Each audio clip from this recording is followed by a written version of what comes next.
2020 has been a tough year for everyone, but we have not all been impacted equally. The coronavirus has had disparate infection and mortality rates in Black and Latinx communities. The economic downturn has caused too many of our small businesses to close and put Black and brown workers most at risk of income and job loss. Protests have erupted in response to the racial inequality of today and reminds us of the present-day impact of systemic racism and exclusion. Our city is suffering from incredible trauma on many fronts. And it's time we come together. We need a shared commitment to racial healing and transformation. We need to engage in truth-telling. We need to repair harm. We need to restore our wholeness. And we need every Chicagoan to be part of this work. As a mayor of this city, I've seen firsthand the difficult times we are experiencing. We may not always agree, but we must always commit to working together in solidarity to make this city great. As your mayor, I'll start by making a commitment of my own, and I challenge you to join me. I commit to engaging in difficult conversations on the harms that have been created this year and challenging myself and my team to do better. I'm Pilar, and I'm from Roseland. I'm a queen, and I commit to learning about my own identity as a Black woman. I'm Daniel, and I'm from Woodlawn, and I commit to reflecting on my own personal biases. I'm Lawrence, and I'm from Lakeview, and I commit to initiating more honest conversations with my family about race. I'm Zaire, and I'm from Belmont-Cragen, and I commit to making connections with my neighbors from backgrounds different than mine. I'm Candace, and I'm from Uptown, and I commit to studying the history of race and discrimination in Chicago and across this country. I'm Robert, and I'm from Bronzeville, and I commit to imagining a new Chicago and taking action to make it a reality. But I can't do this alone. We have to do it together. We have to do it together. We have to do it together. We have to do it together.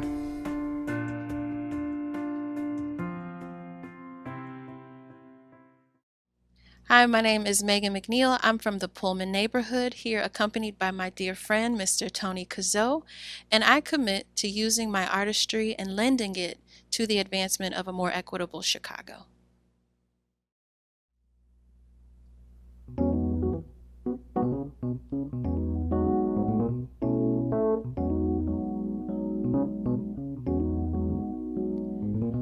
Mother, mother, there's too many of you crying. Brother, brother, brother, there's far too many of you dying. You know we've got to find a way to bring some love in here today. Father, Father, there's no need to escalate. See, war is not the answer, for only love can conquer hate. You know we've got to find a way to bring some understanding here today. Picket lines and picket signs don't punish me with brutality. Come on, talk to me, and you will see. Oh, what's going on? What's going on? What's going on? What's going on? Ooh.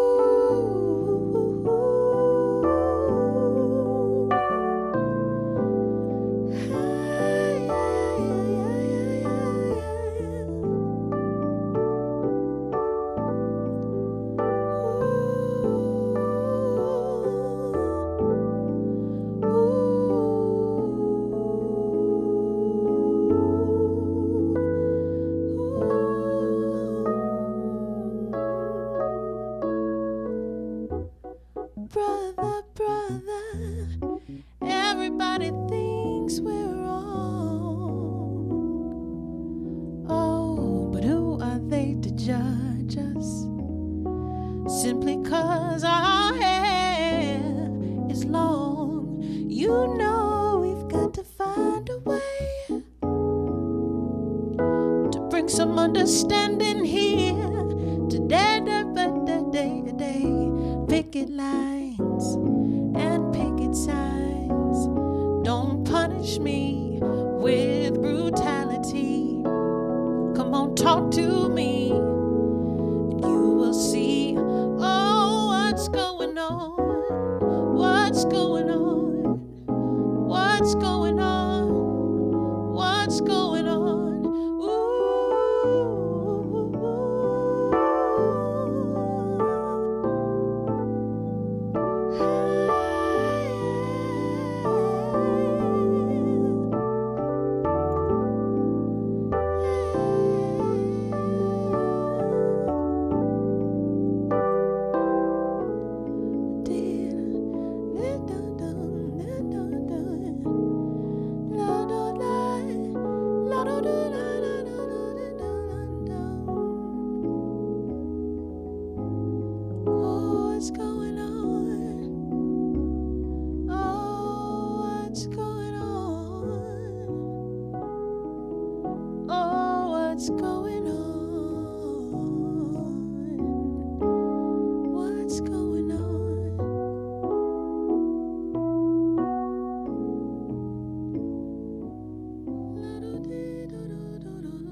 Good morning, everyone, and welcome to the Together We Heal virtual summit.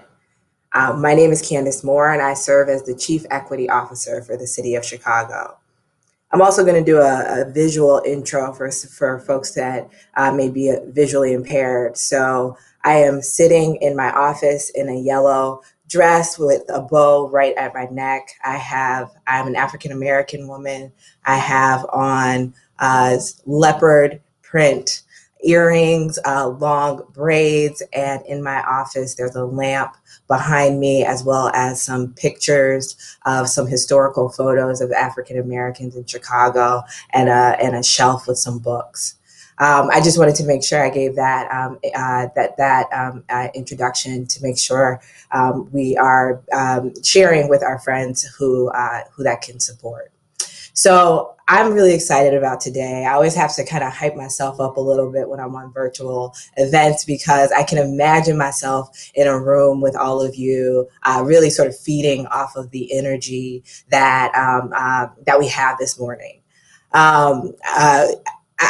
Me and my team and so many others that have contributed to get together, we are really excited about this morning and about our opportunity to share really what's been a journey, what's been a beginning of a journey, and what I hope is really an area of light for so many of us here in the city of Chicago in the midst of some of the most challenging moments of our lifetime.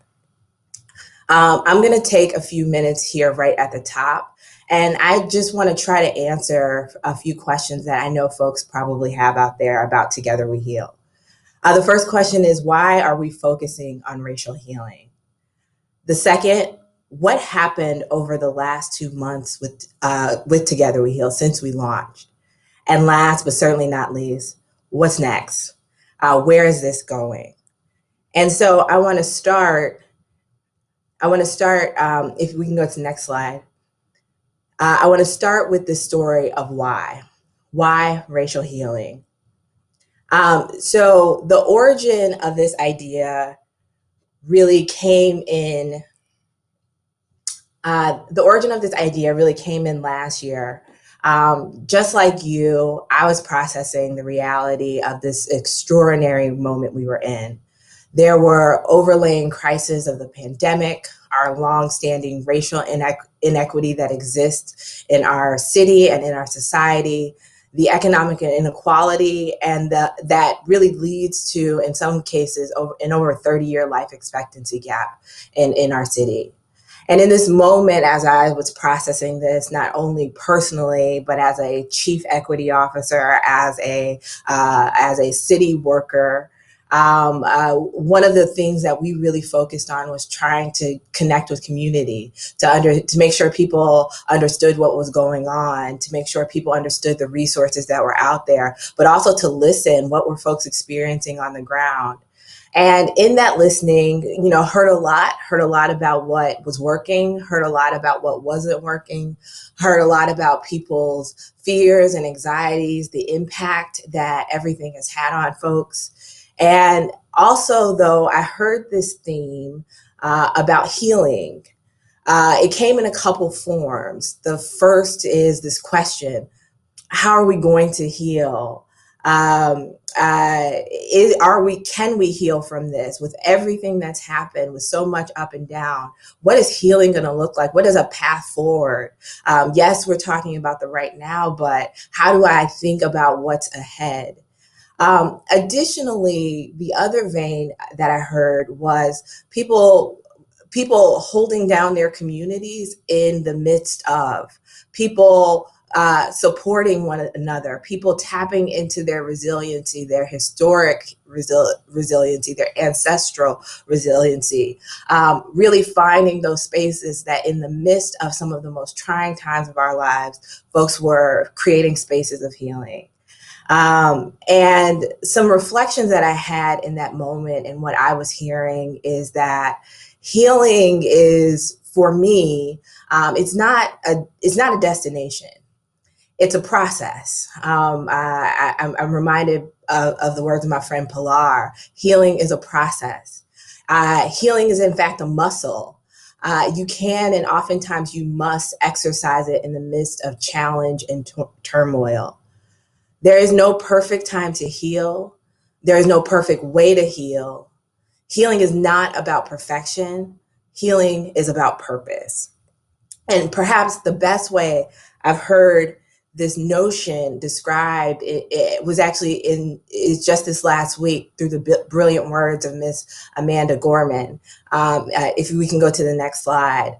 I'm reminded of the poem that she delivered during the inauguration of President Joe Biden, the poem, "The Hill We Climb." And so I just want to take a second here to just share those words. And this is a particular excerpt from the poem. And it reads, "And yes, we are far from polished, far from pristine, but that doesn't mean we are striving to form a union that is perfect. We are striving to forge a union with purpose, to compose a country committed to all cultures, colors, characters, and conditions of man. And so we lift our gazes not to what stands between us, but what stands before us. We close the divide because we know to put our future first, we must first put our differences aside." And those words really sit with me. And this question about purpose really, really sits with me. So what is our purpose? What is the city's purpose? What is the Office of Equity and Racial Justice's purpose? And when it comes to healing, when it comes to this moment? Next slide. I want to share our mission statement. And this is something that was created before the pandemic. This is our theory of change. And it very much focuses on organizational transformation. So the mission statement is: the Office of Equity and Racial Justice seeks to achieve equity in the city's service delivery, decision-making, and engagement. And this is something we created. Yes, it's a lot about organizational change for the city. It goes on to talk about how we will do that, how we will build capacity.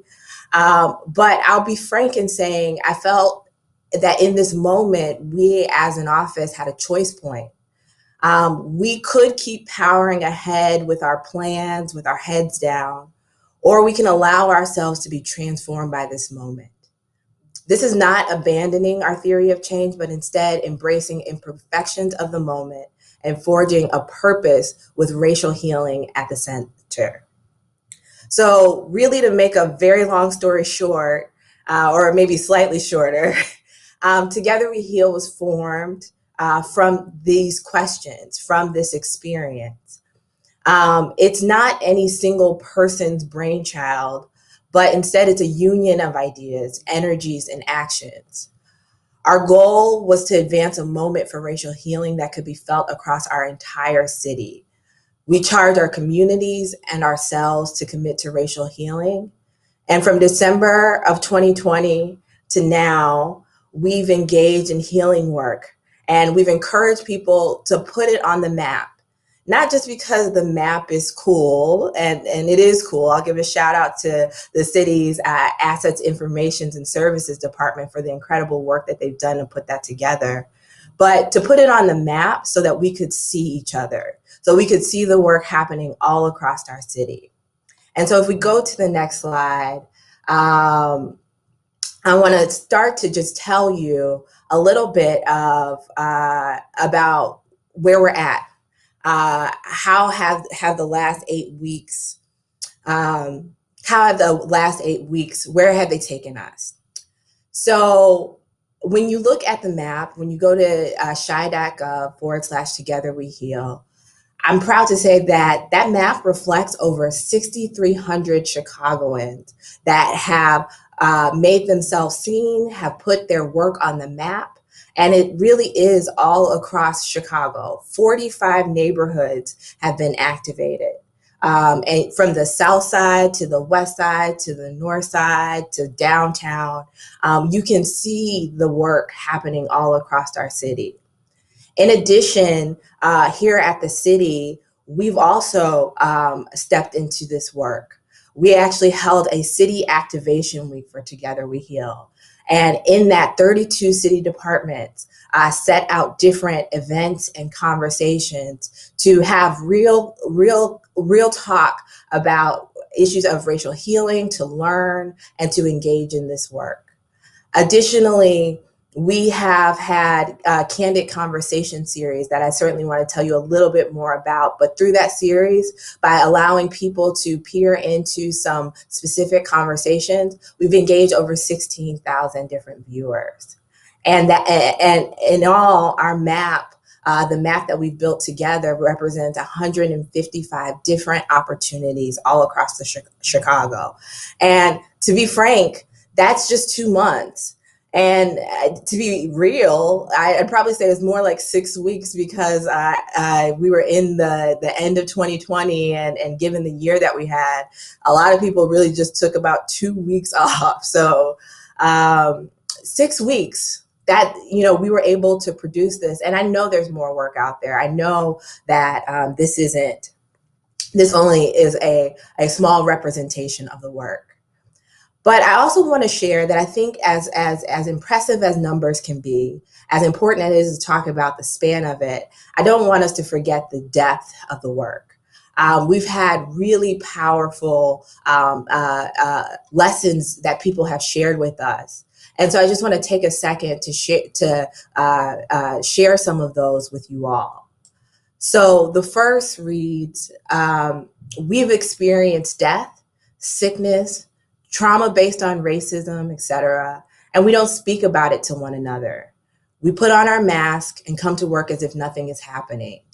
We promise to ask one another moving forward, how are you? Is there anything I can do? This is the first time as a group we have openly spoke about George Floyd and Breonna Taylor, and it was powerful to hear how it affected all of us. Another reads, we hope participants will understand how we aspire to build an equitable Chicago region, and will leave with fresh inspiration to be part of remaking our regional systems to be more just and resilient in the future.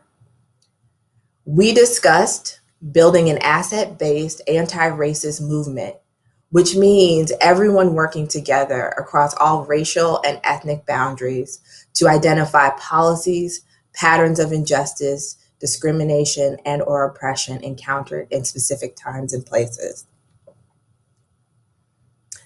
No matter where we start, the important thing is that we begin someplace. We cannot continue as we are and hope that things will change. Instead, we must make viable attempts at change for the betterment of our communities, as well as the future of our youth. For healing to occur, we must be brave enough to have difficult conversations about race in America. It is everyone's responsibility to become involved in the healing process. As an organization, we must be committed to racial equity and do so without judgment. Last, we are still one city, one people. I wasn't looking for anything, but got more than enough. I got a healing and I got an emotional breakthrough. These words come from city departments, they come from community leaders, they come from folks that work with and are part of the business sector. But the through line between all of these words is that these are Chicagoans. These are our words. This is our power. This is our moment. And the question that I think we have to ask is, where will we go from here? I want to share that Together We Heal has been envisioned to be a real multi-pronged strategic plan for the Office of Equity and Racial Justice. Much of what you have seen and what we focused on in the last couple of months has really been about supporting healing in communities. And community doesn't just mean external to city government. It is also thinking about inside our institutions and the communities that we have established there, but really sort of focus at how can we connect? How can we learn more? How can we build a muscle for healing? In addition to that work, conversations and work around leading public and collective reckoning, and also owning institutional transformation. So where have we began in our work at the office? So one, on supporting healing in communities, we definitely want to continue to grow our healing map through the end of March. I've gotten the feedback loud and clear that, hey, Candace, I know you're ambitious, but 2 months is just a start. I absolutely agree. It was never meant to just be, we're going to get healed as a city in 2 months. But instead, the map was meant to serve as a tool for us to see each other, for us to connect.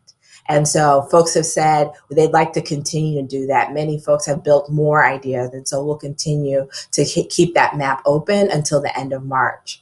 I have this grand vision that we'll look up at that map at the end of March and see every single one of our neighborhoods represented. 45 is impressive, but we have 77 community areas. Can we challenge ourselves to see that work in every one of our neighborhoods? We also want to extend this work around healing. And part of what we'd like to do is actually co-create a plan for a year of healing. What does it look like to really build and really think together about how could a longer run, a much more intentional run around healing look like?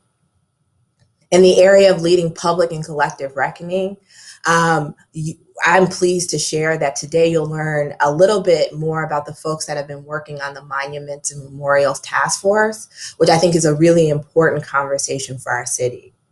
In addition to that, we must, and I'm excited that this will be an opportunity for us to build a shared foundation for defining what equity means for us as a city.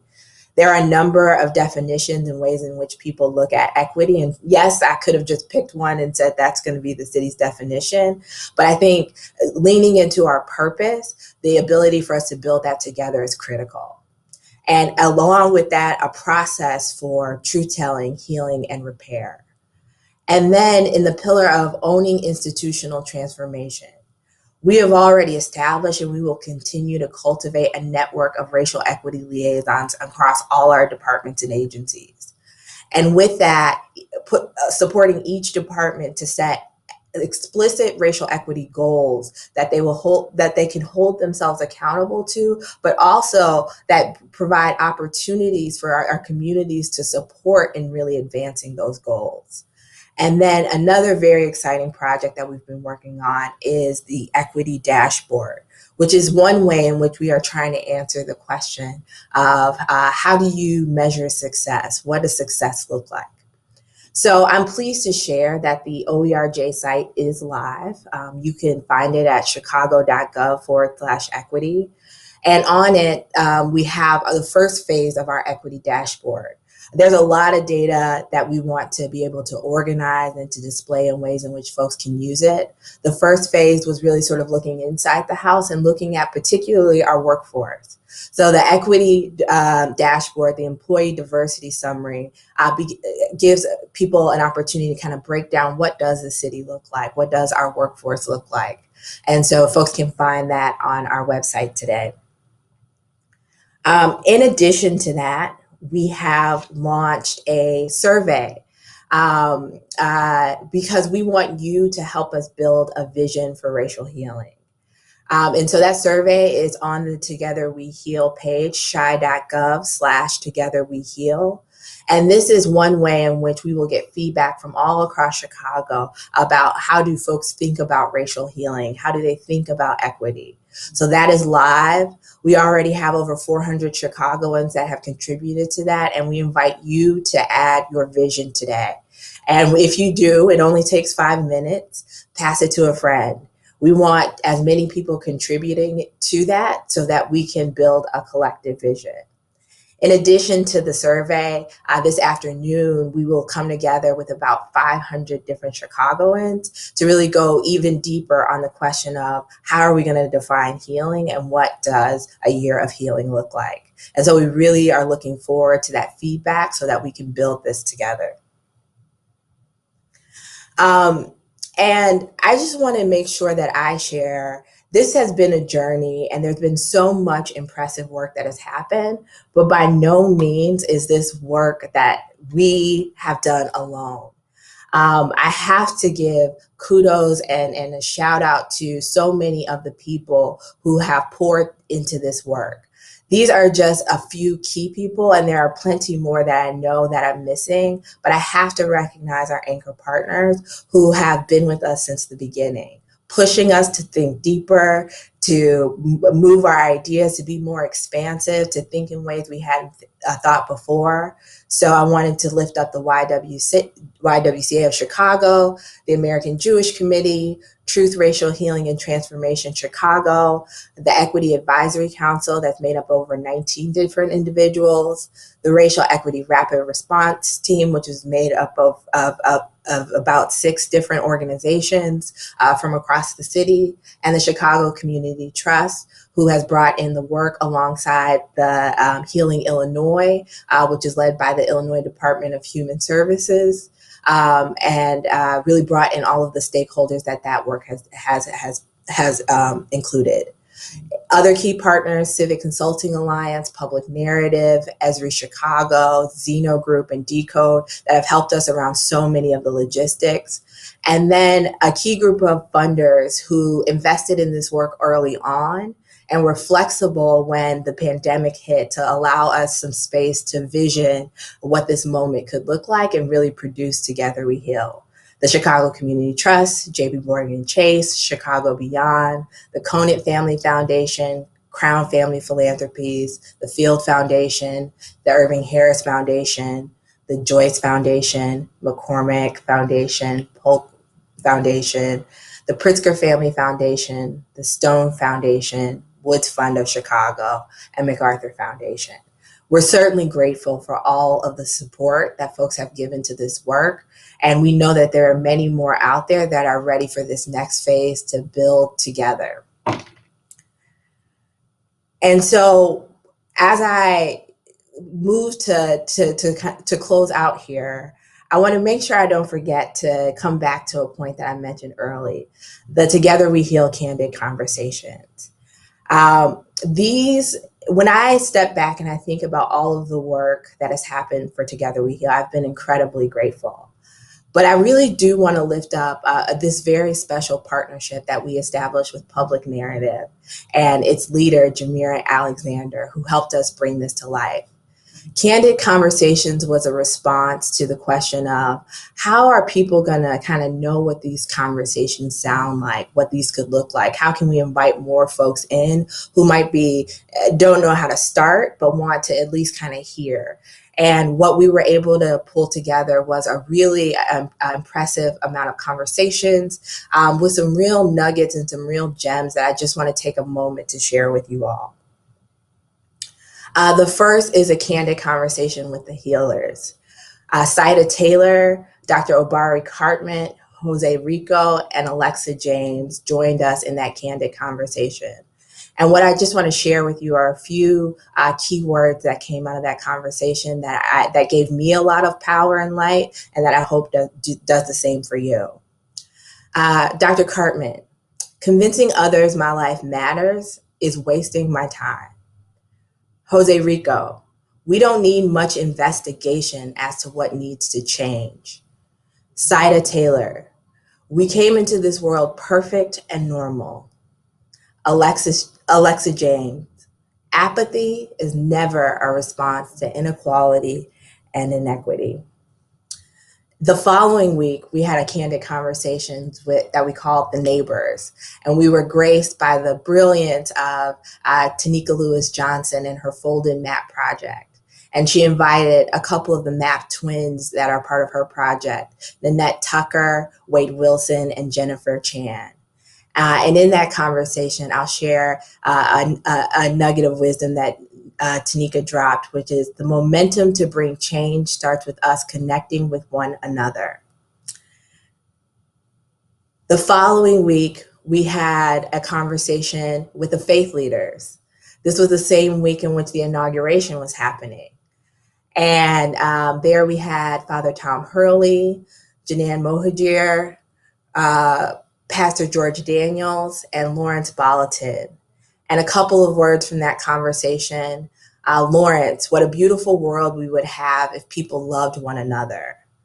Janan, the tactic of othering comes from white supremacy. George Daniels, our communities need to be valued, not devalued. And Father Hurley, when there's no kinship, that's where the trouble starts.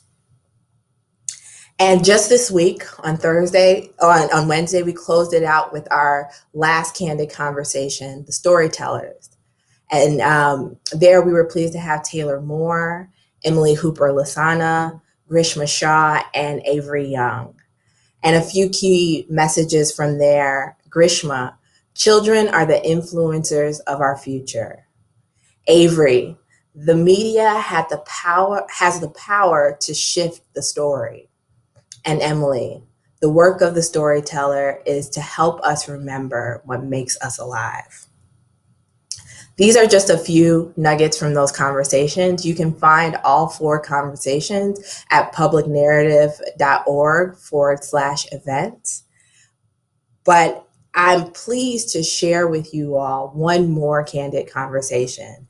And this is the first time we're showing it. It's our last one, a candid conversation with the leaders.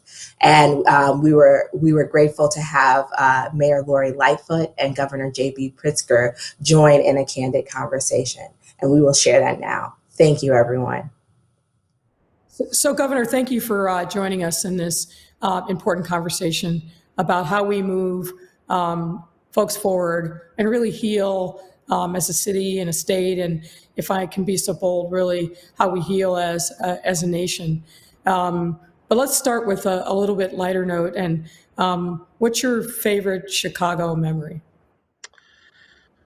Well, I have to say, it's maybe one that a lot of moms or dads have, and I know that you're a baseball fan, Madam Mayor.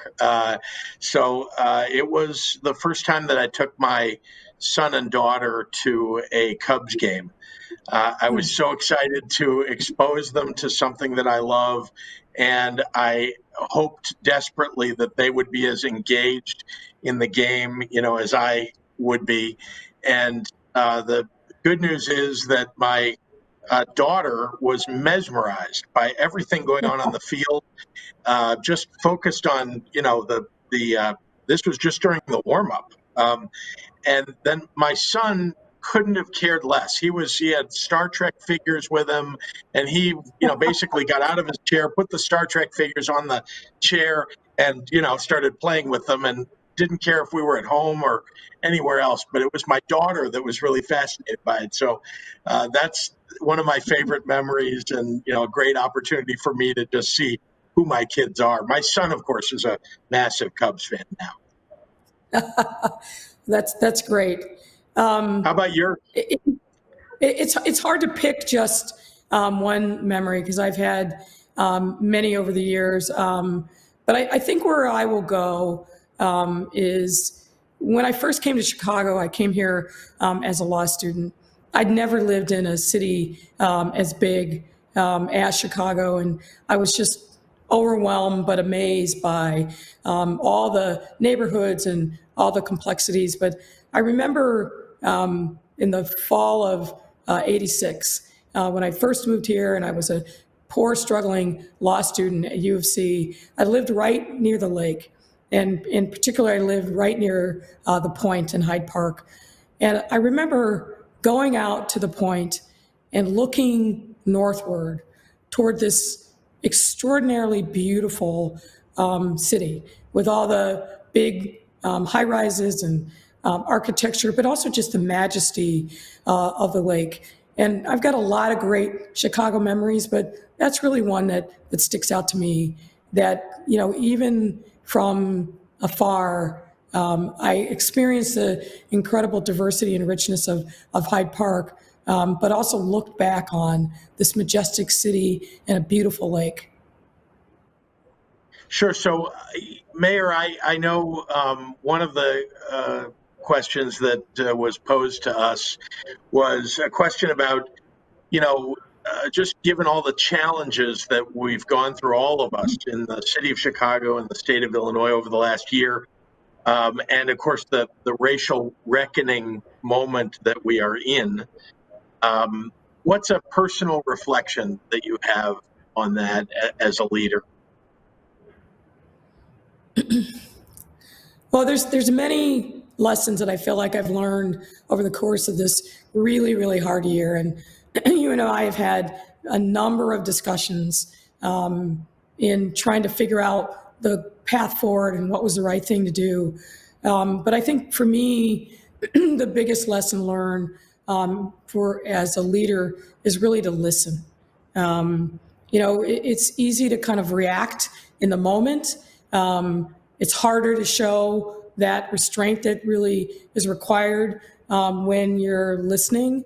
But I think coming to circumstances and with people with a really humble heart and a willingness to listen and learn from what people are really saying and what their frustrations are, what their anger, what their aspirations are. When I've held back and just allowed myself the luxury of listening, better things, I think, come from that experience than trying to rush in and solve the problem. And, you know, I think you and I are similar in this way. We want to solve problems. We want to help people. And that's our reflex. We want to jump in. But sometimes it's better to just sit back and listen and really understand where people are. And that way, then use that experience to craft the solutions. Hard to do when you feel, you know, like you want to demonstrate that you're an effective leader. But I think powerful lesson for me. And how about you? I mean, Yeah, it's such a great reflection, and honestly, it plays into, you know, it fits nicely with the way I think about, you know, the most important things about the last, you know, what I would reflect upon, because the racial reckoning that we're undergoing, I mean, I think it's vitally important, particularly for somebody like me, to listen, and also to make sure that you're surrounded by people who can, you know, help you understand the depth of the feeling that people are having in communities of color about what was going on. I mean, George Floyd was a spark for many people that made them stop. Let's start with the African American community, where many people had experienced something like that, or something short of that, or knew somebody who had had that experience, and knew somebody who died at the hands of police who had done wrong. And but I did not. I mean, I knew people maybe in a secondary fashion, but not a close friend. that I could, ask about their experience or that I had heard from already. So the fact that I had this diverse staff that I had put together, my senior staff is the most diverse in the state's history. And I realized how important that was in that moment, that I had senior members of my staff, men.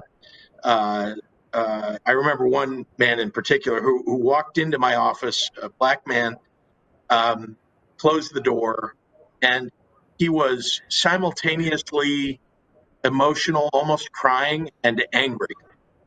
And he was expressing to me what it is that he felt about what was going on, and that he didn't know exactly what he needed to do, but he felt like we needed to do something.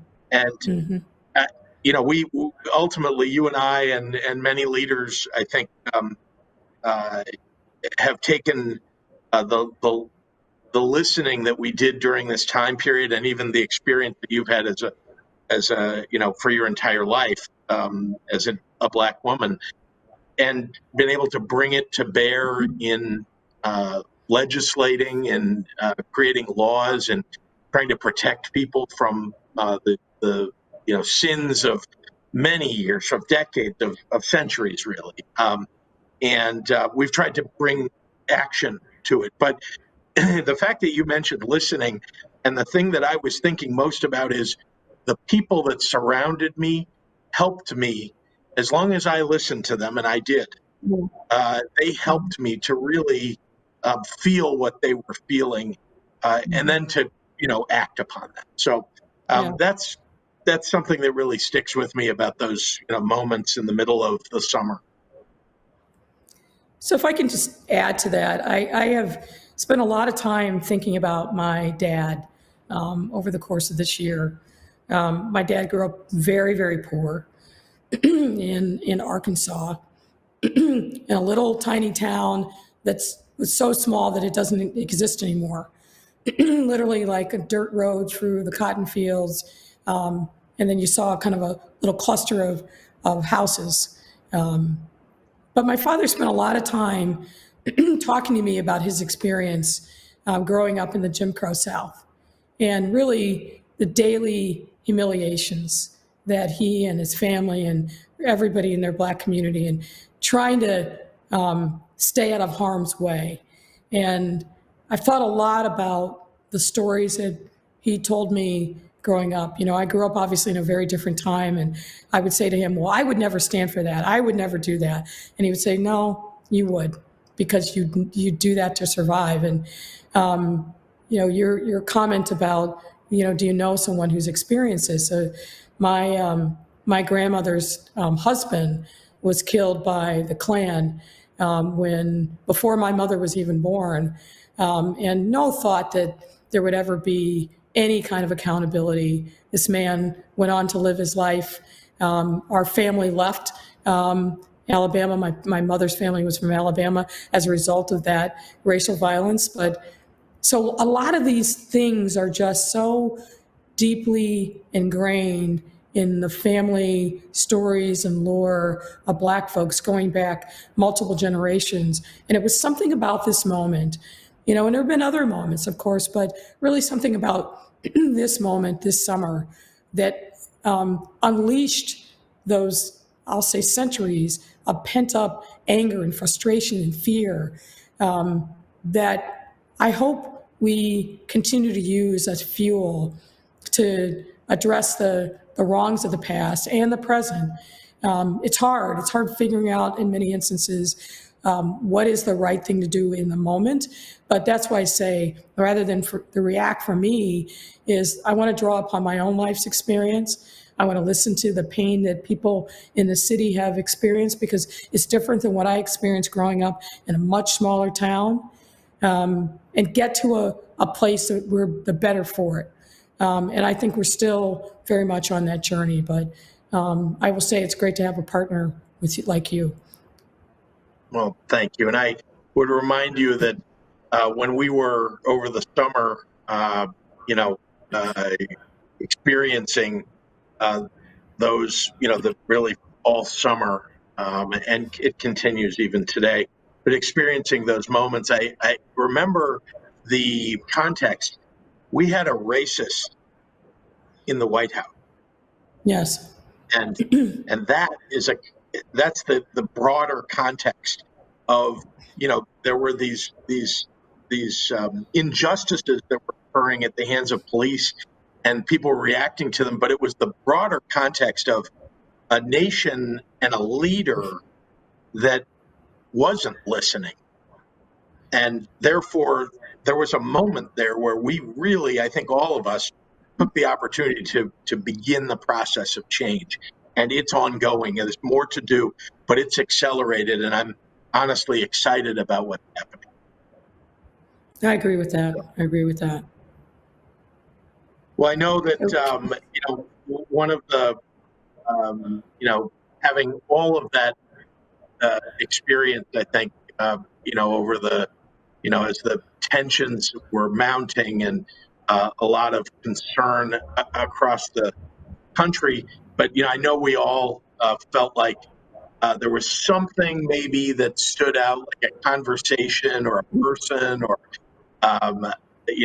something that you experienced, a moment, maybe over the summer or during the last year sometime, that really gave you hope, that in the midst of all of the difficulty, that, hope kind of emerged in some experience or person that you saw or felt or spent time with. So I wondered whether you have a memory of that of last year. I do, and there again are many, but one that I will share is this: that horrible last weekend of May, where we saw violence and looting come to our city in a way I really think we'd never seen before, but certainly not since the late 60s. That Monday morning was June 1st. And I got up early and started on the far south side. I wanted to see the damage and the harm firsthand. And it was 2 days before we were supposed to start reopening for the first time after a spring of shutdowns. And I saw just devastation all over the city. Businesses that literally there was nothing left in the store. Even the shelving was gone.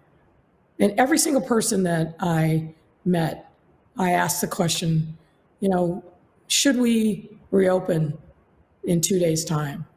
And what I heard from every single person, without fail, in every neighborhood, was we have to.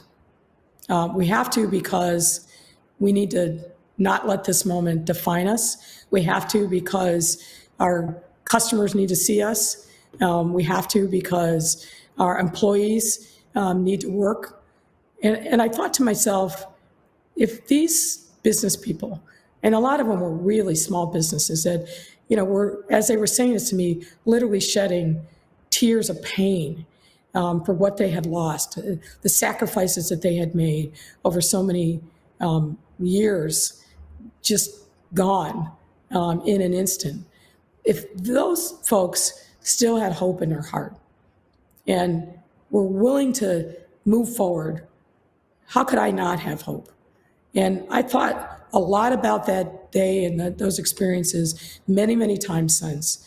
And there are lots of other examples, but that one in particular, where you're standing literally in the middle of a debris, broken glass, everything shattered all around you, but yet those individuals, men and women, still had hope in their heart.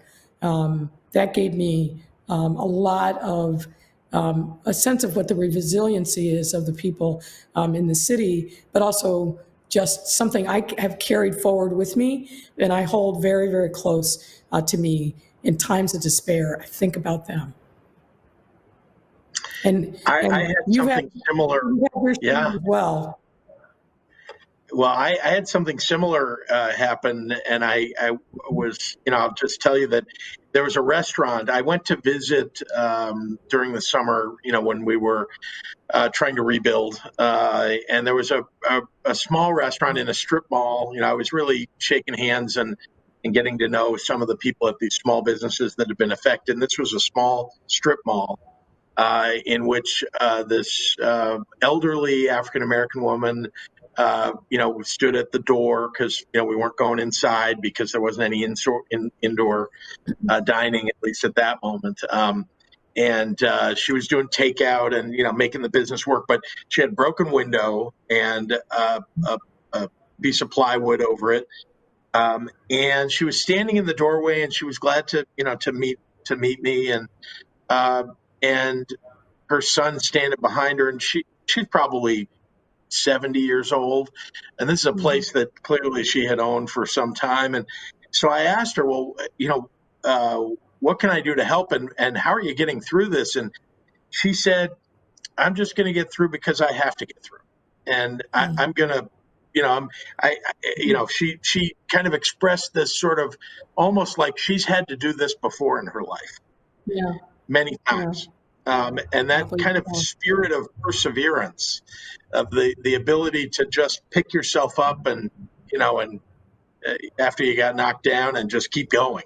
So I had that feeling like you're describing of hope that came from her. And then I'll just add to that I don't think there was a speaker that got me more emotional at the recent inauguration of President Biden than our youth poet laureate,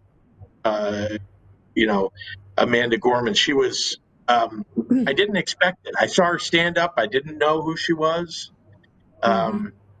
She stood up there and maybe 45 seconds or a minute into it, I was with two other people. We were all socially distanced, but watching this program, watching the inauguration. And I turned to somebody and said, how old is she? Because she's, she spoke like she'd lived a whole lifetime. Yes. And she's 22 years old. Phenomenal. Absolutely amazing. She summed up a lot of what I think many of us feel about the moment that we're in and the moment that we've experienced over the last year. She was incredible. I was at home watching it with Amy and Viv, and we kept saying, Viv, look. But yeah, she was just absolutely phenomenal. Her story is incredible, training herself to also overcome a stutter and nervousness and really memorizing a lot of this, of the poem. Really, when you see something like that, it's just beaming, really beaming with pride. I also felt inadequate. I don't know about you. I felt inadequate. Yeah, I thought about myself at that age and thinking, could I have done that? No chance whatsoever. So you got to give it. You got to give her props. I mean, she not only is obviously supremely talented, but to perform on that kind of a stage with the world watching, just a lot of pride for her. Yeah, and I think for our nation, really, I was moved. I really was. I'm almost to tears. Well, Mayor, I know that the last question that was posed to us was what song would you play to inspire our city and our state on the journey toward racial healing, toward racial equity, toward a better tomorrow? Well, that was a hard one for me, mostly because I'm a huge music fan, and I really do believe that songs kind of capture the moment. So I'm going to pick one that may seem strange, but it's one that inspires me because if you listen to the lyrics, it's about fighting through adversity and claiming victory. And the song is "Just One Victory" by Todd Rundgren. I know an unusual choice, but I grew up hearing that song. I have siblings that are older than me, and we're heavily into the music of the 70s. So I'm very much influenced by them. It's a song that I've been hearing in my head since I was very, very young. And it is about fighting for what's right, and really claiming your place, screening out all the noise, but being really focused on purpose. So I think I would advocate for Just One Victory by Todd Rundgren. That's awesome. Well, for me, I I thought a lot about what would bring healing. The first thing that came to mind was just thinking about songs that are soothing in some way. That bring down the temperature. And so that we can all breathe and talk to one another. But there's this great and so I chose one like that. And there's this great song, "Change Is Gonna Come," and Sam Cooke song, and it was written and performed before I was born. But in the crux of the civil rights movement, and it's so it's so even today. Here we are, 57 years later, and that song is relevant to this moment, and it's soothing, but it's a reminder, that I think on the subject of hope, and the challenge, but the hope. I think that one does it for me. Well, great choice. And anything by Sam Cooke is always a great choice, but particularly that one. Yeah. Well, thank you, Governor, for this great conversation. Really appreciate your leadership, and we just got to keep fighting the fight on behalf of our residents. They need us, and we need them. Well, you're terrific. It's been great being partnered with you in these endeavors, and I know we have a lot of work ahead, but we'll make progress. Right, change is going to come. We're making progress even now. All right. Thank you, Governor. Thank you. So I just want to thank Mayor Lightfoot and Governor Pritzker for that. So it's so rare that we kind of get a peek into a candid conversation with our leadership. And this is really what our entire Candid Conversation series has been about. It's about a powerful display of Chicagoans grappling with hard truths of Chicago's racial history, and then navigating through personal storytelling and dialogue. We're really grateful that both the mayor and the governor are committed to this work and to continuing our collective journey towards racial healing and transformation. And I would also add that for everyone out there, having a candid conversation doesn't have to be that daunting. One of the tools that we've built out as part of Together We Heal is the conversation starters, which are on the website, chi.gov/togetherweheal. It can be as simple as just using those digital cards to prompt a conversation, or creating your own critical questions to really pose to a group. The key is to make space for one another, to listen, to give everyone a chance to answer, and to really then see where the conversation goes. So I invite you all to use that as a tool to support more conversations in your own communities and your own networks. But one example of the power of this work and the commitments that we can make, I think is really displayed in the City of Chicago's Memorials and Monuments Assessments Project. In August of last year, the City of Chicago, in partnership with the Department of Cultural Affairs and Special Events, the Chicago Park District, and Chicago Public Schools, launched a racial healing and reckoning project to assess memorials, monuments, and other art across Chicago. And for the last 5 months, this committee has grappled with the often unacknowledged or forgotten history associated with the city's various municipal art collections. Up next, you will hear from the artists and the arts administrators who have contributed to this new framework to memorialize Chicago's true and complete history. And so I'm pleased to welcome the Memorials and Monuments Assessment Project Committee up next.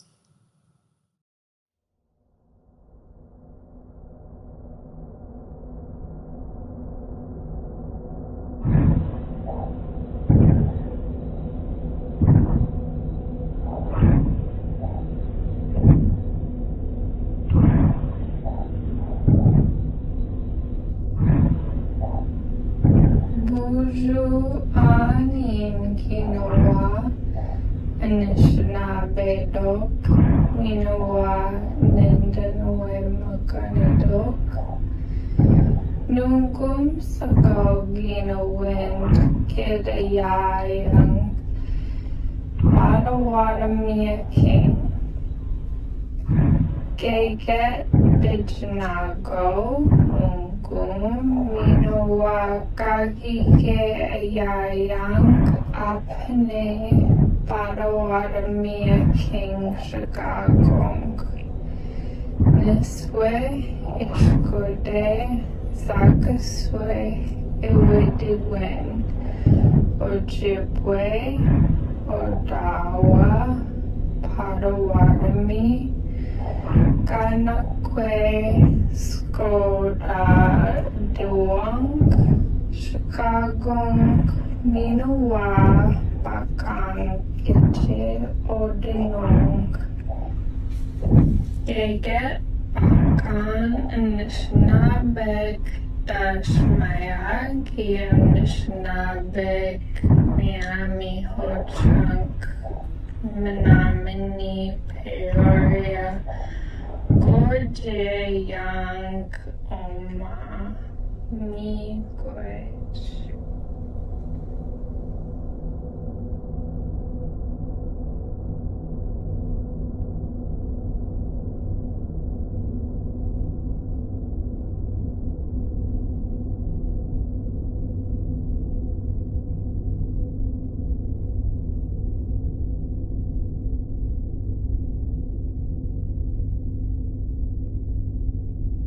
Krishna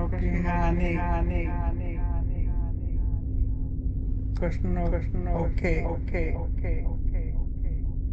Krishna Abba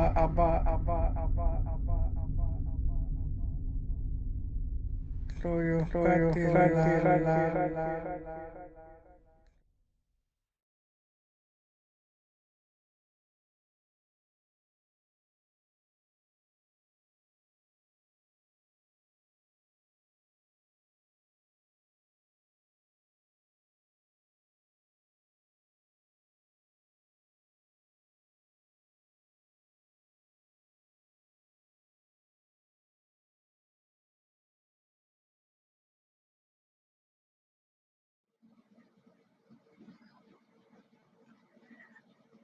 Welcome.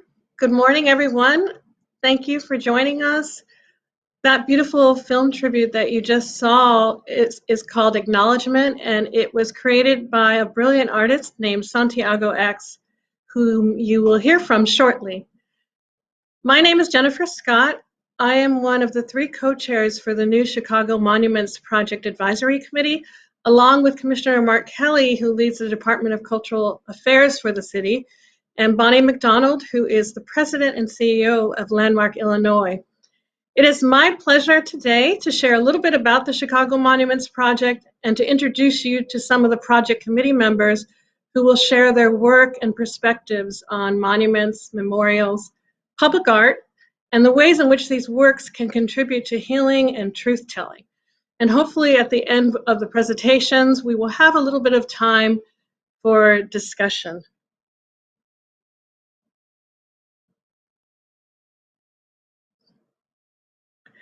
So the charge of the Chicago Monuments Project is right in line with the theme today of healing. It intends to wrestle with the unacknowledged, erased, distorted histories of Chicago's history. And in particular, the very hard truths of Chicago's history, which you've heard a little bit about this morning that often falls along racial divisions. And the project also aims to develop a new framework for marking public space and to memorialize Chicago's history. There's 4 tasks of the project. The first is to assess the city's public art collections by working with sister agencies like the Chicago Parks District and the Chicago Public Schools. There's also an advisory committee that's already been appointed. There are 30 of us strong. We've been meeting regularly since the summer. We will be making recommendations on existing monuments and also any new monuments for public art that can be commissioned.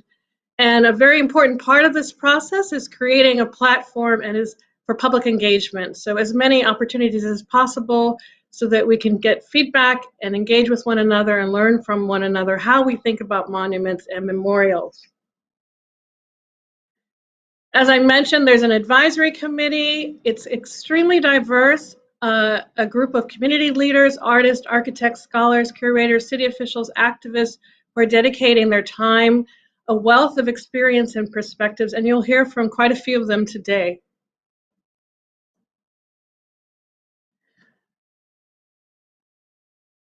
The timeline is that very soon we'll be announcing some of the monuments under review that have been flagged that are problematic for public input, and we'll be launching a website for you to be able to interact with those directly.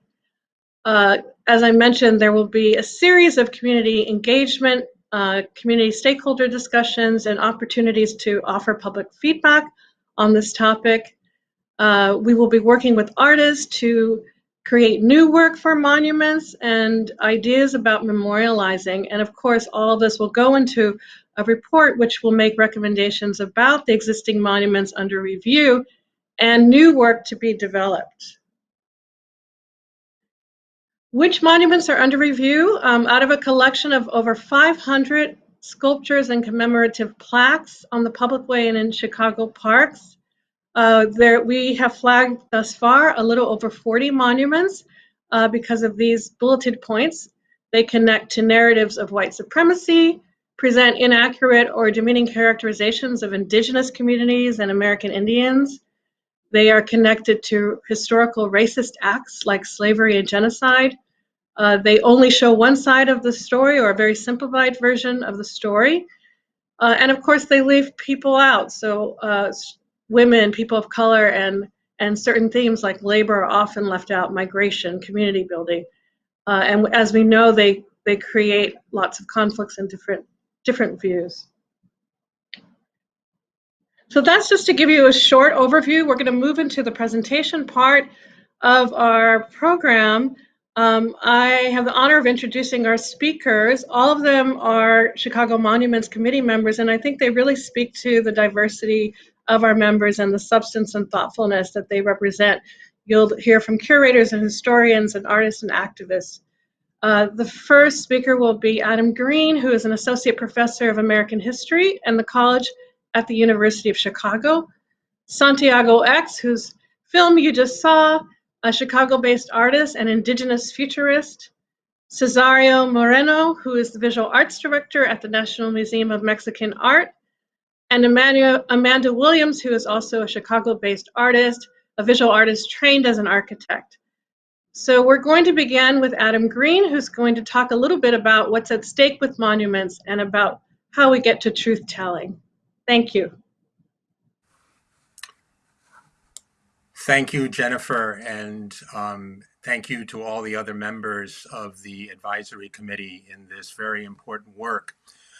I just want to talk briefly. I'm going to speak a little bit personally, and I'm also going to talk about some things beyond Chicago because I think it's important to understand the stakes of where we are in relation to how we commemorate the past and look to the future. This is actually a sculpture of the 9 students who integrated Little Rock High School beginning in 1957. I bring it up because my father was one of those 9. He was Ernest Green, the first to graduate, and you can see his statue all the way in the back of this installation. This is at the Capitol of Arkansas and Little Rock. And this is a shot of the dedication of those statues with all of the members of the Nine next to their statues. This happened in 2005, actually August 31st, which was a day when news about the extent of devastation in New Orleans as a result of Katrina was first coming to the public within the United States. So many different meanings coming together at an occasion of thinking about the past, as is often the case. Of course, I'm proud of my father. I'm proud of all of the members of the Nine. But I want to draw attention to Elizabeth Eckford in the front. Many of you who know the story of the Little Rock Nine know that she was the young girl, 15 years old, who had to walk to school alone, was not able to go in the first day, and then was trailed by a mob as she left the school, threatened with harm to her body and her person, and carried that for the rest of her life and continues to carry it in terms of the memory of that period. She actually put an inscription, as all of the members of the Nine did, on her statue, which you can see today if you were to visit it. And I wanted to bring it up here because I think it's important in terms of our conversations. If we have honestly acknowledged our painful but shared history, then we can have reconciliation. Truth-telling is tremendously important in terms of putting us in a place where we can actually share not only a sense of the past, but share a sense of where we might find ourselves together in a shared future. And finding ways to be able to tell the truth in this way requires that we do things in order to move ourselves over to where we can learn lessons in relation to telling this truth. And there are three here that I put down that I would like to have advanced over here. The first, and if I could ask, no, I have it here now. The first is sharing origins to better share a future. I think the very powerful film we just saw from Santiago X reminds us that the way in which we commemorate in this nation, and especially in this city, where we originally came from, is not yet complete. In fact, it excludes actively the place of Indigenous, Indian, and Native American people in how they brought together this land and how they made the conditions of Chicago possible. Acknowledgements are very important, and we all must do this. But we have to go further in terms of understanding that the ways in which we have excluded people from understanding our origins have meant that we don't have a complete sense of the future that we share. We must have that full truth in order to be able to move forward to something like a shared future. Truth-telling is related to truth listening. And I was very struck by the conversation with the mayor and the governor just a few moments ago about the power of listening, even when one is in a position of leadership, even when one is in a position of making decisions on behalf of a whole community. I think many, many people are prepared to share truth. Many, many people are prepared to change the ways that we think about our past. But unless as many, if not more, are prepared to listen to that truth, even when, as Elizabeth Eckford told us, it is painful, we will not be able to get to where we need to go. And finally, a society that is built upon lies is one that proves to be weak. We see all sorts of ways in which the past is memorialized in Chicago and within our nation. And I think part of the reckoning that we have to come to terms with now is that if we continue to believe in half-truths, or if we continue to believe in outright misrepresentations of who we were and where we came from and what we've experienced, we will have a society that can't stand. And that will lead to memorials like this, and memorials like this.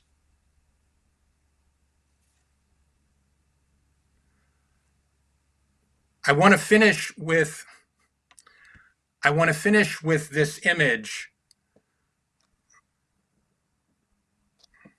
I want to finish with this image of the National Museum to healing and justice. I can't quite get the image up here. I will end then with the slide. The image here, thank you, and apologies for the difficulty in putting that up. This image gives us a sense of how facing painful histories can be something that's inspiring, how facing painful histories can be something that's uplifting, how it can be something that moves us to think about the ways in which we can come to a shared future, in which we can face the truths that we confront through our history. And so what we're left with is what we in Chicago are prepared to do, to acknowledge our own painful and shared history and the way in which that history weighs on our present today. Because without doing that, we will not be able to reconcile the people as we should. Thank you. And now we are going to hear from our panel, starting with Santiago X.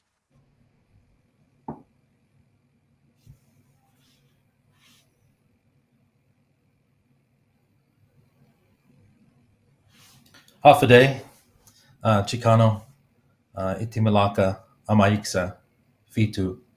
Hello, my relatives. I'm Santiago X. I am a citizen of the Cosati Nation of Louisiana, a member of the Turkey clan. I'm also indigenous Chamorro from the island of Guahan, USA. And I come to you from Zigagawang, Illinois.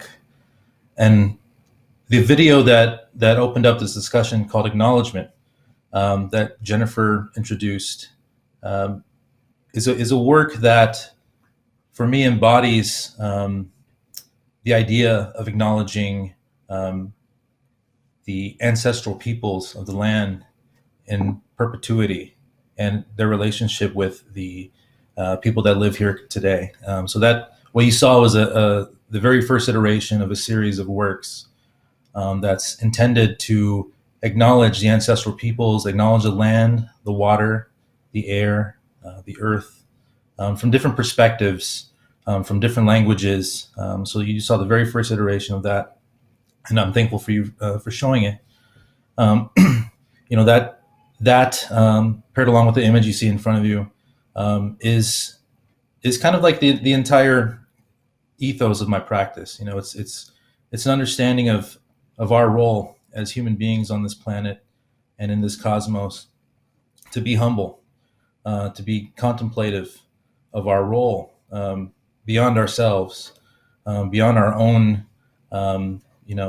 facets of society and how we think collectively as people existing on this planet. I am a multidisciplinary artist. I'm an architect, land artist, new media artist. And, I use the opportunities of installing each work to really highlight the potential, the potentiality for us as creators, for us as human beings, to break through the traps, the conventions that we build for ourselves. Like, for instance, this corner of a white room in a gallery.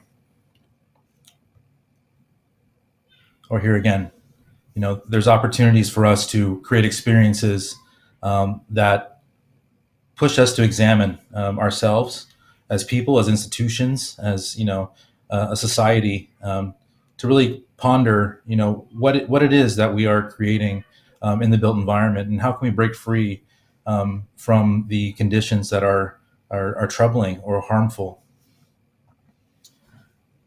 As part of the Monuments and Memorials Committee, as a resident of the state of Illinois and the city of Chicago, and as an indigenous futurist, I think it's important for us to remember the foundations of society, communities, civilization, the ancestral peoples of this land. Here before you see Cahokia, Illinois. At its time, it was the largest civilization in North America. At the same time in the 1300s, it had a higher population than London, England. So just to, give an example of the monumentality that existed here, prior to the city and prior to colonization. I thought it was important to highlight this. If you go there today, residually, you'll still see the mounds. You'll still see the foundations for these civilizations and the grandeur. It's funny. This mound, Monk's Mound in Cahokia, actually has the exact same footprint and orientation as the Chicago Cultural Center downtown. So it's a testament to how grand and how monumental the earthworks were prior to this state and to this city. When we confront the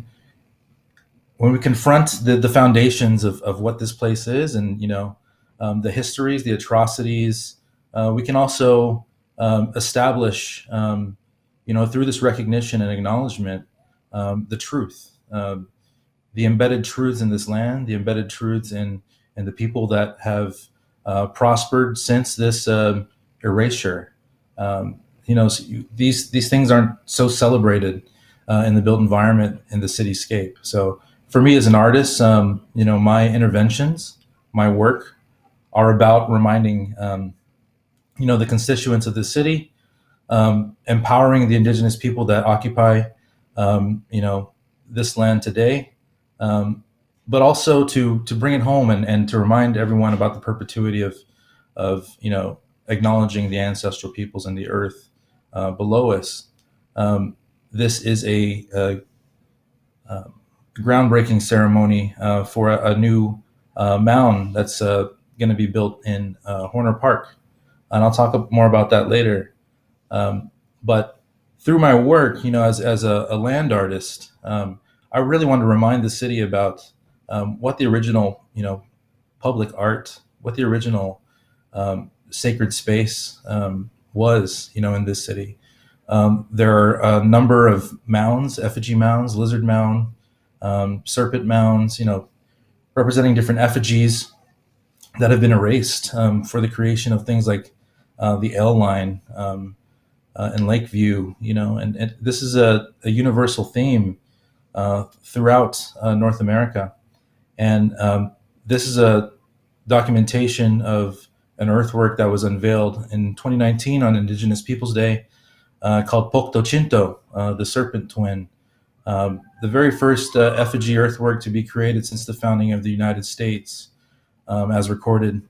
And, the community came together to build this. I had the vision of creating an earthwork that would remind us of our role, something that would help stitch together our experience with the land, with the water, something that would, make us feel small, a serpent that weaves in and out of the earth around us, reminding us of, our role. Here it is completed.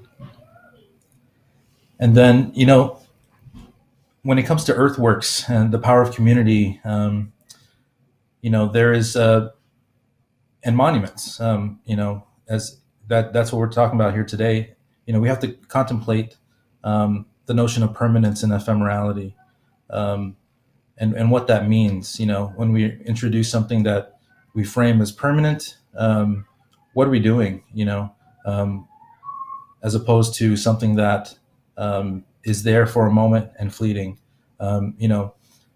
Indigenous culture, placemaking, you see as in evident in Cahokia, the buildings on top of those foundations have disappeared, but the foundations remain. And I think that that's something we have to think about going forward. Here you see an ephemeral installation in Chicago, where I harvested phragmites, invasive grasses that suffocate the indigenous landscape remediation of post-industrial sites. And this grass suffocates it so those indigenous plants can't survive. But what I did is I harvested all that and I created a hut, a traditional silhouette of ancestral placemaking that's meant to dissolve back into the earth. At the Chicago Architecture Biennial, I did the same thing.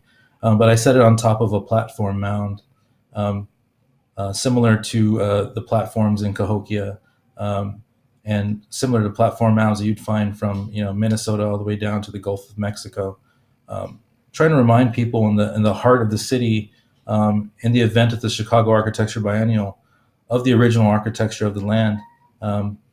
At the same time, gesturally burning down the invasive grasses so that we can start anew and build a mound higher.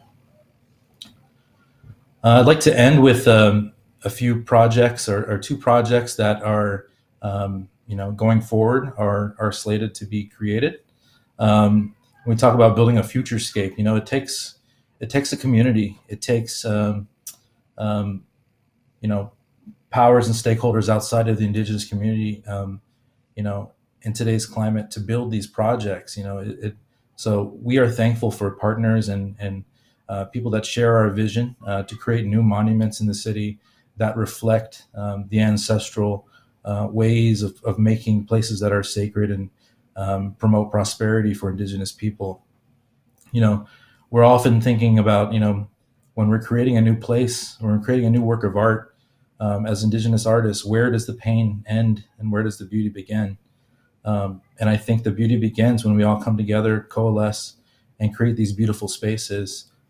This is a rendering of the coiled serpent, which is going to be introduced hopefully to Horner Park in the city limits of Chicago. We're currently fundraising to buy the rest of the earth and the indigenous planting to remediate this post-industrial site. This is intended to be conjoined to the original earthwork that I showed you, Pocto Chinto. So conceptually, those 2 earthworks are conjoined. So this would complete that earthwork. And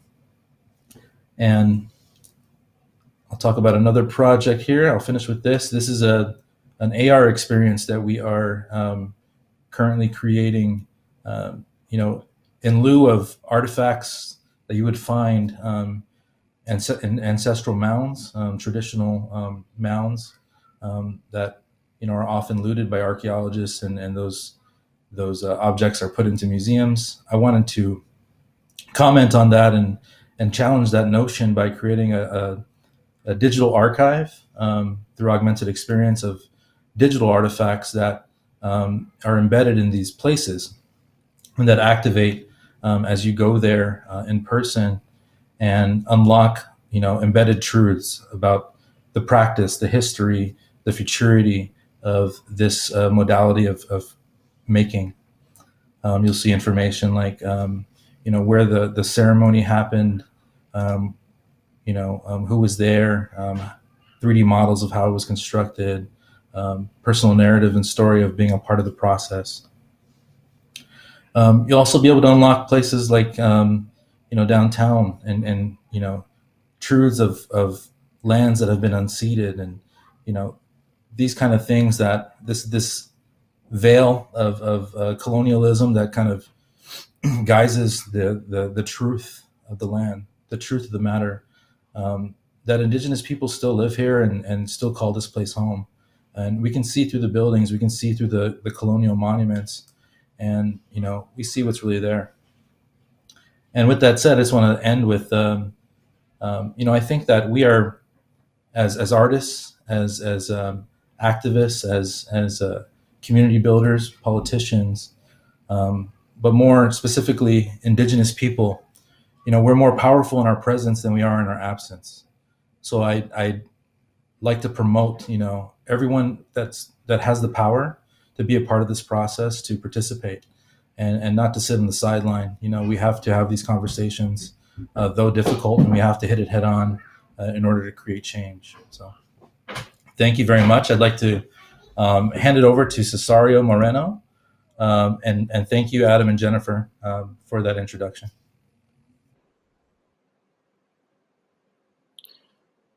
Buenos dias, everybody. It's good to see you, and thank you, X. It's always a pleasure to see what you're up to and the important work that you do here for us in our city of Chicago. I hope today to give everybody sort of a brief look at some of the, this may not be the right, Hold on one second. Yeah, this is not the right one. I'm sorry. This is not the PowerPoint that I was supposed to do. Is there any way that maybe we can go to Amanda and try to figure this out? Thank you.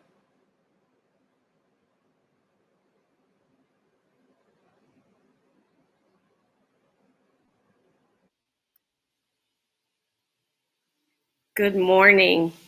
This is a great conversation. I'm so glad to be here. It's actually wonderful to follow X to talk about um, the same sorts of subjects from a slightly different set of lenses as an artist. I think that everything that X mentioned is super important, and I'm going to insert, in addition to the elements that he's brought up, ideas about time and about what it means to not confuse ephemerality with level of significance. And so I think it's important to understand that often the communities that have been erased intentionally or have been left out of histories are the ones that are most in tune with the idea that things need to go away sometimes. So I'm going to share with you one memorial project and one monumental project that I'm working on to offer in our later panel discussion and conversation as examples of how we might think through these two terms that have been so critical to the work we've been doing as a committee.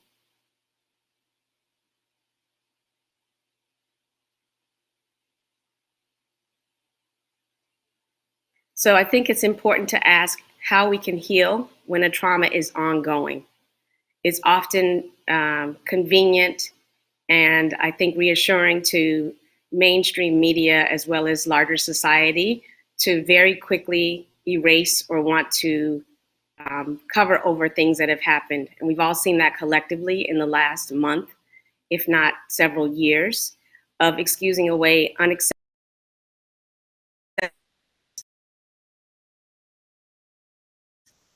society. And so as artists tasked with projects that are about healing, that are about memory, what does it really mean to try to heal when a trauma isn't going away? And how can we use words like unity when there's not been acknowledgement and accountability? These are things that Jennifer mentioned. These are things that Candace mentioned. The governor and the mayor touched upon it. But I think it's important to repeat it maybe from a slightly different set of words to really emphasize the idea that the accountability and the acknowledgement are not just saying the words, but are really sitting with the pain, not just for those who were the recipients, but those who are the actors. And so how do we really reconcile that these are traditions that somehow make us comfortable, but that these are also narratives that were created in order to amplify, to rewrite, or in some cases to completely fabricate histories that didn't exist, but needed to be parts of other people's healings when the world around them wasn't the way that they wanted it to be.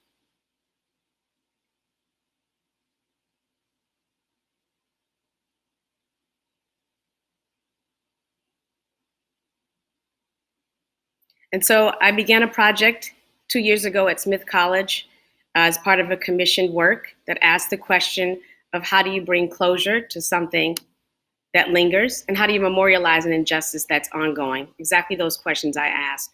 And they came about as a result of this bucolic, small, private women's institution being shrouded with Black Lives Matter banners on their residential housing.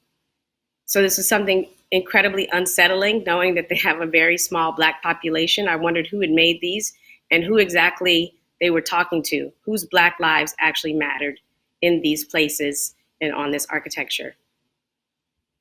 And so also, what does it mean to insert uncomfortable conversations into this landscape? And at the time, Black Lives Matter had been a term that had become so saturated that it felt like people didn't want to acknowledge what it was trying to announce. It has since come back into the public dialogue in a way that none of us could have expected. This was back in 2018. in the beginning of 2019. And so what does it mean when something very important also becomes illegible to our ears? And how do we translate that? And so I began creating a project that really looked at the edge of understanding and legibility and used these banners that the students themselves had made and had authored with their own hands to think about what it means for these things to linger, for them to be in conflict with how people might be feeling on the inside or the actions that might be happening on the inside of these residences, where there are reports of discrimination, people being profiled or arrested for, similar to Yale, for sitting in common areas or for falling asleep while studying. So what does it mean to make such a declaration and then not to embody it? What does it mean for us to move through a city and see statues of people we know probably would have tried to kill us were they alive today and definitely gave harm to our ancestors? Where are the scars? What happens when healing doesn't acknowledge that you are changed forever and that that has an outward or visible mark or appearance?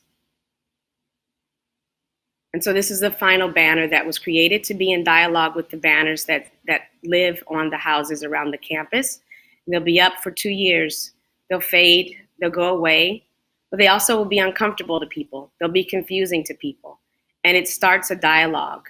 And their endurance, in addition to their ephemerality, is just enough time for people to have to talk to one another as they pass these. And we'll have a series of conversations around the subject of both the meaning of these banners and what it means to have to really be accountable and to be in a process of healing, not just a before or an after. They're going up as we speak. So here you can see the banners going up along walkways in the campus. The one on the left says, "Lead Matterful Black Lives." I think it's also important to acknowledge that those who have been perpetrated against also need healing and memorials in ways that are very different than those who have been the perpetrators. And so what does it mean to move past having to start at what I feel is sub-zero, just acknowledging that we should matter, to actually being matterful? And so in this instance, I want those students for whom they already understood that Black Lives Matter to really understand what it might mean to lead matterful Black lives. And there's the banner on the front. And then the second project I want to add to this conversation today is about monuments in the specific way in which we probably have been imagining them as citizens of Chicago and as this committee. I was selected along with Lake Jayafus to create the first of what is the She Built New York initiative, which is a program in New York, not so different from the program that we have established in Chicago, with a committee that got together to think about how to reimagine monuments. In that case, in 2018, it was about the absence of women in the over 150 monuments that existed in the city. And so as part of that process, over 2,000 names were submitted by the larger New York community, and that list was narrowed down to 5. And then also finalists, artists, there was a general call for artists, and then artists were whittled down to a finalist list. And so we were asked to create a monument for Shirley Chisholm as the first of the 5. It will exist here in Prospect Park, on the Oceanside entrance, for those of you that are familiar with New York City. So not the side with the Brooklyn Public Library, but the sort of backside. And so this is her congressional district. So what might it mean to create a monument, this first in a series, in a brief that really called to reimagine what monuments should physically look like and what they might embody?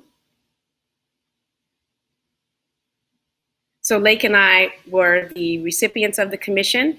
This was awarded to us a few years ago, and I think it's also important that we talk a little bit about the logistics of process and what it means to try to figure out something that has not been done or has not been done in this way before.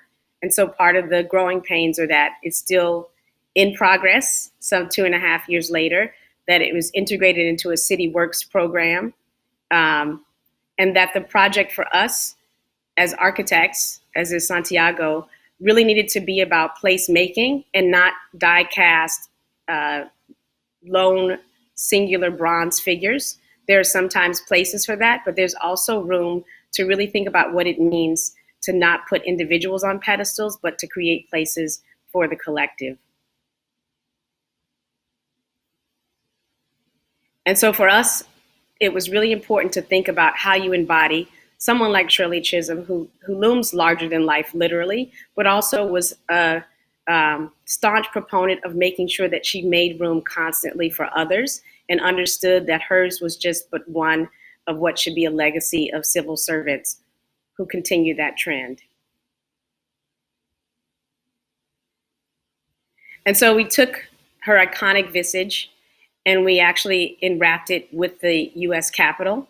And we imagined what it might be like to create something that, if seen from different vantage points, it sits at an intersection of 3 streets that come together, that it might change from something that gives a recognition of her silhouette to something that gives a recognition that it's also the gates or a threshold between the city limits and the more pastoral park, and what it might mean to move between places and the way that she moved, and to use some of that imagery to create the patterning of the actual structure. And then to take that congressional seating, that amphitheater in the ground, so that there are seats come after her.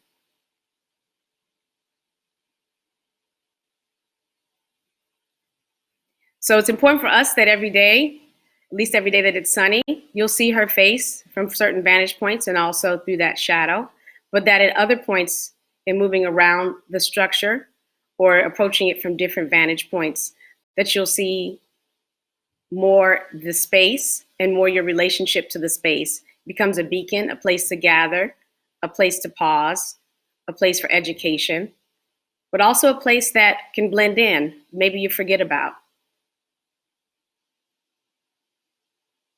And so I think it's critical that we imagine that while permanence and monumentality are critical to thinking about paying tribute to these larger than life icons and figures, that we also have to be respectful of the idea that as we change, as society changes, as we grow hopefully together, different needs will occur. And we have to create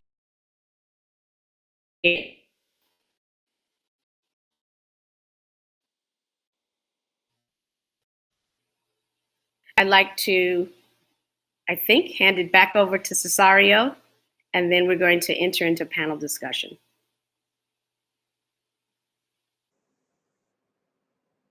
Thank you, Amanda. Thank you. All right. Buenas tardes. It's good to be here and share a little bit about the Latinx community in Chicago. We're focusing primarily on the Mexican and Puerto Rican groups because they are the largest group population-wise and have been a part of this city for a long, long time. I'm going to sort of go through and take a brief look at which monuments and memorials have commemorated and celebrated our communities. The first one here was one that was put up in 1990. It was an architectural, traditional Mexican little village kind of bridge, right? It's an arch. I'm sorry, and I think that the citizens, the residents, the people who lived in Little Village wanted to welcome and mark their space. So as we heard from X and from Amanda, architecture is always a big part of that, even though we don't always think of them as being memorials or monuments. They actually are, because they memorialize a community, not necessarily an individual. There we go. Whoops. Go back. There we go. On the north side of the city, the Puerto Rican community also marked their neighborhood in a much more contemporary way. I've got to say that this flag on Division Street in Humboldt Park is probably one of the landmarks of the city of Chicago that has appeared most in selfies. It is beautiful, it's proud, and it certainly lets people know where you are. It is a marker and a monument to the community that welcomes everybody.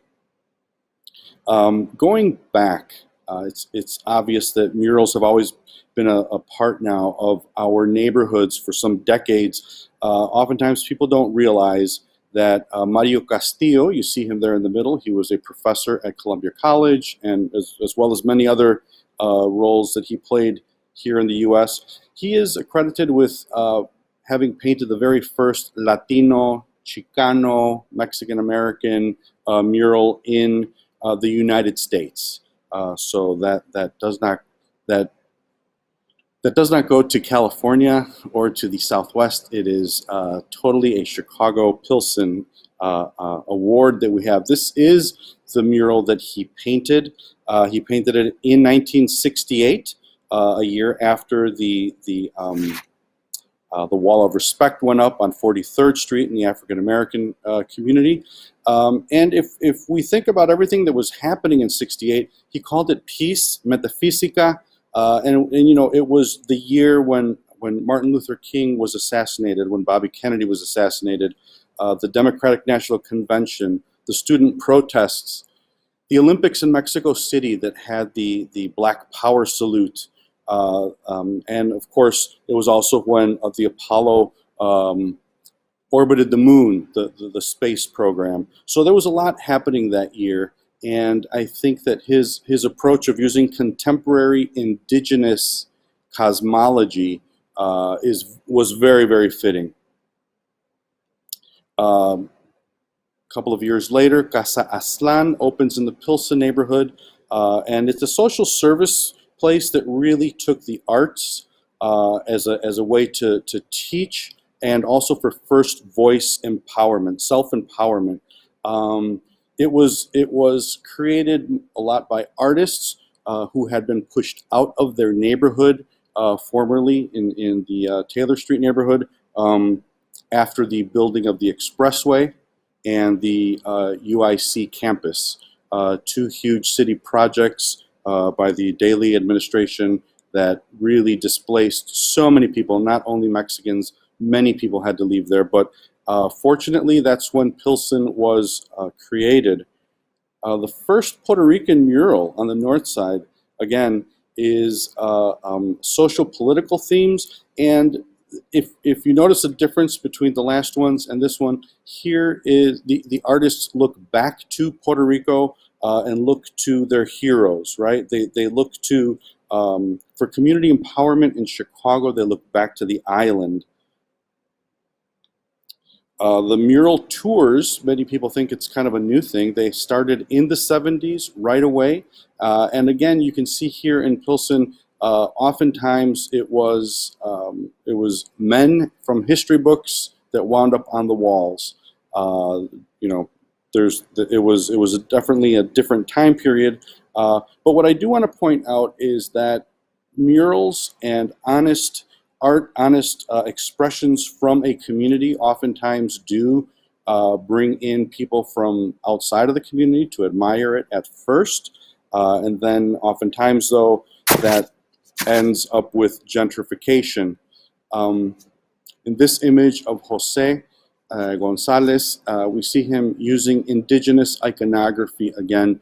The Chicano movement in the 70s really relied heavily on its indigenous, ancient Mesoamerican roots. And they took a lot of the mythology and incorporated it into their artwork.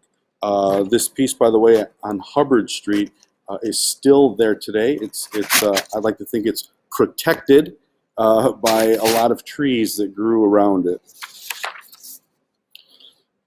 Going back to the bronze, you can see behind me here we have Benito Juarez. He is Mexico's first and only indigenous president.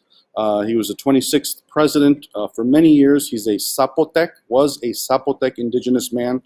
And to this day, he is really still beloved.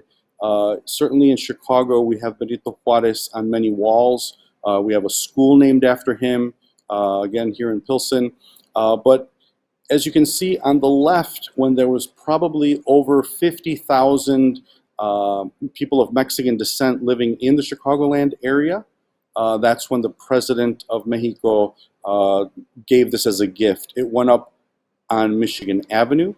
And then in 1999, when the population of Mexicans in Chicago surpassed 700,000, obviously we needed a larger Benito Juarez. I like to think of it as sort of a parallel that happened as the community grew, so did Benito. Another individual who is memorialized in bronze is Don Pedro Campos in the Puerto Rican independence movement.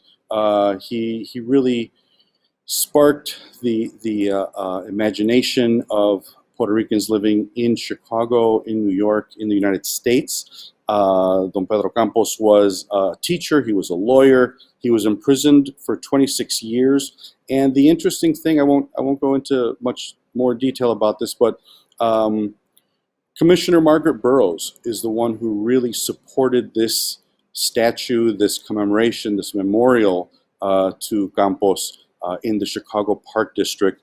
And there was some arguing at the time, and he was not fully taken out, but you know, he is there, but not on public lands.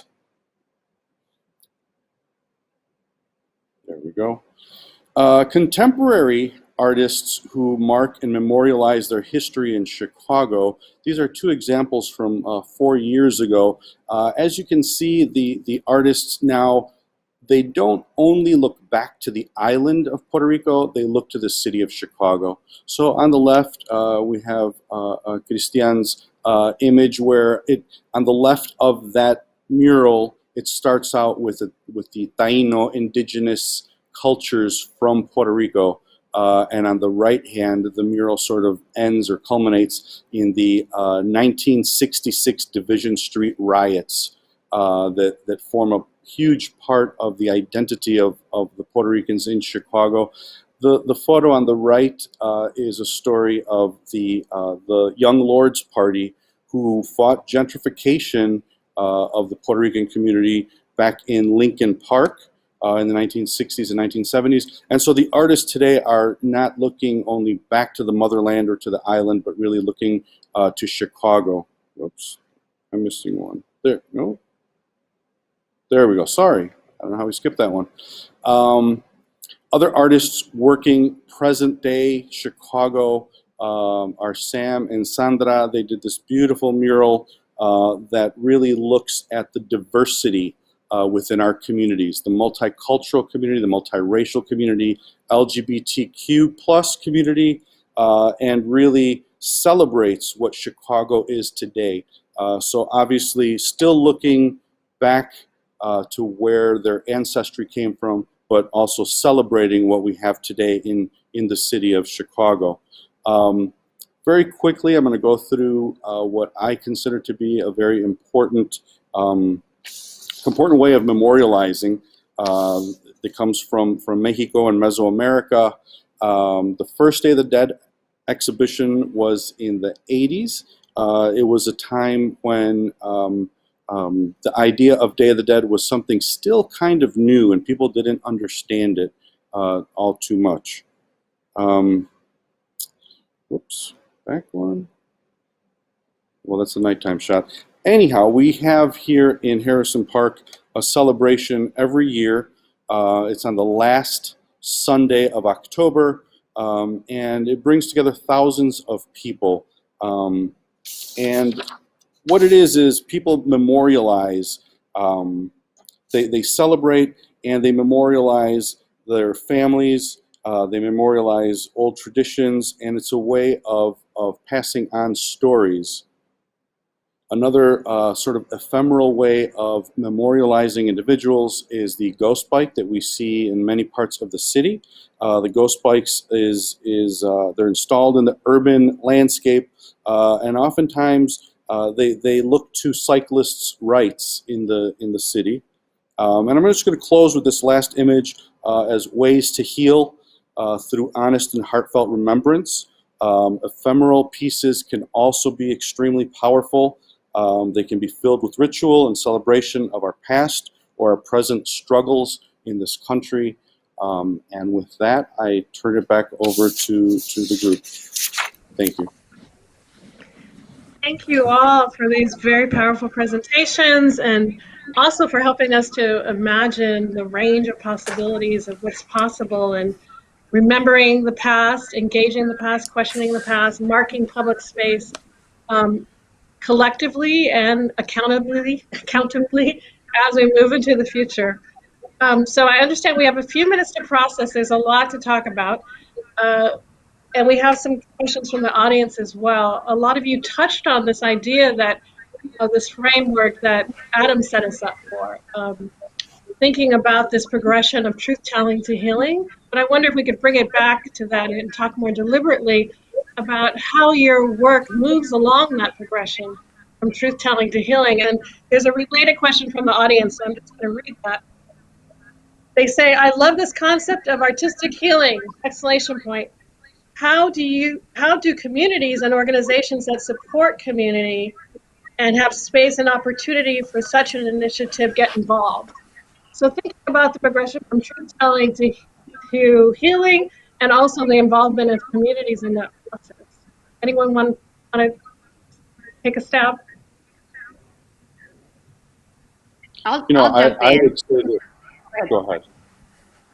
No, Go I ahead, was just going Amanda. to say, I think you saw in both X's work and mine that it's always very participatory. So I think at a very surface level, obviously there's always opportunity with artists whose practices embody that it never is about them, it's about a collective, and also that you can see the hands and that there's not a control in some instances, that because there are all hands, it has a very different feel. What I would also urge in this moment that organizations that are invested in this work, even if they're not arts organizations, really think about kind of recalibrating what they think they want a memorial or a monument to mean. I think we've given you a range of moments in which that can happen in an ongoing process that's not a finite thing. I think we're so anxious to be done with trauma or be done with the exhaustion that we want heal to mean past tense. And so what does it mean to have to linger with things? So there are a variety of organizations that want to really embrace that. And so don't feel compelled to make something that has to last forever, or don't feel compelled to make things that have to go away after today. So I think Day of the Dead is a great example. I think things that happen ritualistically are great examples. But really expand and don't feel like if you don't have a monument to the thing or the person that you feel is important, that it means that it's not being memorialized or that it's not monumental. That's a much longer process of educating. And I think that artists also play a role in that. Not every artist wants to do that. So make sure you want to connect with artists that are aligned with your mission or with what you're working on. I mean, I think there's an anxiousness to do, but as we heard from the mayor and the governor, sometimes the listening is kind of the healing as well. It has to be part of the process. I was going to say that working with artists is always so important. And again, listening is, as a curator, I don't think there's anything more important you can do than listen. And of course, you're going to hear different stories and different opposing sides, which is part of this whole process. But if you're not listening, you run the risk of going too quickly and moving into dangerous territories. Yeah. I'd like to add that I think, I think monumentality and the importance of the moment is interrelated. I think, the reason that these things we create have so much importance is because of the people that believe in the concept or the history, the lineage, the ancestry, the power of influence of that moment and that person or that people or that place. And I think it's up to us collectively and as community, engaged in community, to create these moments and to celebrate that moment however we feel should be implemented. And like the creation of the earthworks that I presented, it's that those works are beyond me. I planted a seed, and it's up to the community to water it and to watch it grow. And I think that When we propose new places, new monuments, it's the power is all of ours. So if you want to be a part of the process or a part of that dialogue, participate in any way you can monetarily, through forums, through letters to the powers that be. Be a part of it. It's up to all of us. It's a great invitation. We're getting soon to closing, and I wanted to give Adam a chance to raise a question or comment on anything that's been said. Thanks, and thank you to the three of you for the wonderful presentations. Maybe a different progression is from past to future, because often we think that the work of recognizing the past is enough.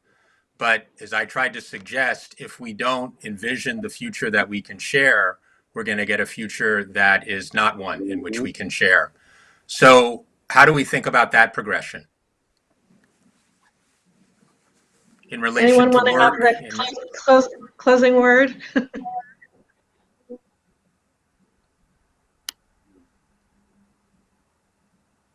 You're talking about past to future and the transition? Yes. Yeah, or like how do we get to a future that we can share by the kind of work that we do about remembering the past? I think we have to come at a lens of honoring each other and honoring our collective experience and story as a humanity on this earth. As simple as that. We need to celebrate the moment, each other being here together, and celebrate togetherness. However that may be, through the creation of equity, so that our voices are all heard. Right. Honoring one I don't another. Oh, go ahead. don't know exactly how to do that, but I do know that art is one of the greatest vehicles to bring people together. It gives you a chance to stand in somebody else's shoes for a few moments, whether you are listening to their poetry, hearing their song, or seeing their artwork. It gives you a moment to really stand outside of yourself and imagine what somebody else sees. I think that's the power of art, and I think that is one of the ways in which the arts, the arts in general, they bring out our human nature and really do affect us in spectacular ways, exciting ways. Thank you, and I think honoring each other and the arts is a perfect note to end on. There's so much more to talk about, but please join me in thanking our wonderful panelists and speakers. Next up, we'll have a spoken word performance from Logan Liu and a video about Tanika Johnson's Folded Map project. Thank you all for joining us.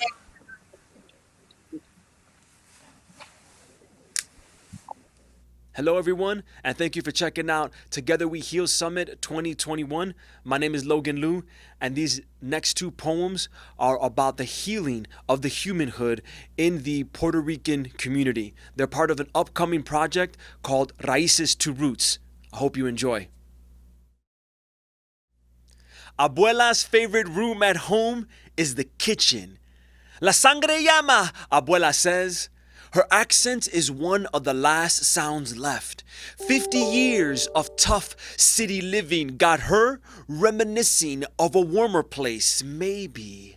That's why she likes to spend so much of her time en la cocina. This is her time capsule. Childhood memories come back to her every time she sprinkles seasoning. Here, she offers advice con sabor. Sol sofrito con amor en la cocina is where Abuela sits next to the window of our third floor apartment. I could swear she was looking at the city's snow-covered rooftops like they were the rolling green mountains of Adjuntas. The window in our tiny cocina overlooks an alley, a gallery of hood stories where she would see Tony and George playing the art of catch, Juanita and Lucy playing tag. Oye, ven a comer. The mornings were coffee, strong. It was her sunrise ritual to awake the senses. A can of bustelo sits next to the stove while she has her pan con mantequilla. The afternoons brought bacalao frying. The sizzles sounded like a crispy ocean. Abuela plays music while she washes dishes. The faucet sounds like a waterfall. Salsa is dripping from the alarm clock radio. She dances with the mop. Abuela's cocina is where I learned how to speak Puerto Rican, sofrito, pilon, malanga, yuca, machuca, and I wait patiently for my food.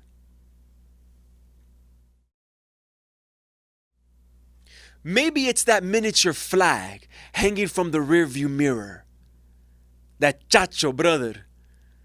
The cruising down Fullerton in June, halfway hanging out the passenger side window.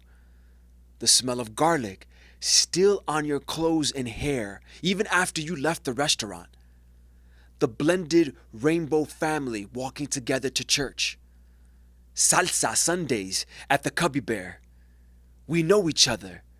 Maybe it's the familiar features in your face, that face from Caguas, the eyes of La Familia Torres, the Lugo nose, the smile of the Irisaris, the tired travels of your family is shown in the posture of your body. Tell me, I know you, and you know me.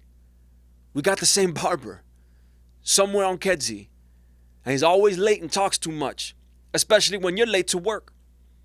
That drop of the S in our Spanish, the L in our R, the map on our back because of the history we carry, the gold cross on our neck, the celebration of Los Tres Reyes wearing winter coats in the slush of the snow and ice because it's January in the unforgiving Midwest. The waiting for the Armitage Avenue bus on blistering balmy days. Can it be? The rivers of San Lorenzo have crossed and landed onto O'Hare Airport, took the blue line, got off, and washed our feet, leaving behind the sediments of Caribbean soil, the undertow begging us back, but our feet with our flag planted peacefully in the concrete of the cracked sidewalks. The vast caldero of arroz left on the stove, there's nowhere else to put it. The giant wooden spoon and fork in the kitchen for no good reason. Abuela's plastic on the couch was an adhesive activated with the sweat from your summer. We are one people. We smile with each other.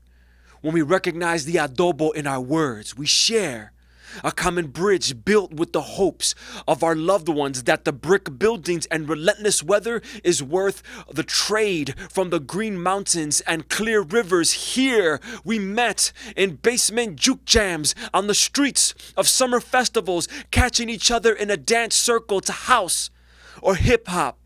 Walking through alleys for shortcuts, hearing dominoes smacking with defiance on wooden tables from backyard birthday parties. Here, home adapted to us, no words need to be said. La conexión, is this why our pride flies? Somos poco, pero somos grande, nuestra gente, with sacred symbols from Taíno petroglyphs tattooed to our veins, informs the innate way we move. We speak so we can find each other. Oceans away, tell me your name, and I'll tell you mine, and the hood I'm from, and the town I'm from. Like I'm Louis de Levittown and Logan Square, and you'll tell me about your cousins who are also from there. Block parties are the best. The fire pump popped open on sweating days, and like a waterfall in El Yunque, it blesses us all. Bomba will beat in storefront spaces, fogging up the windows from the breath of the baile. The dancers directing the drums, demanding we dig into the depths of our origin together. This is how we know each other.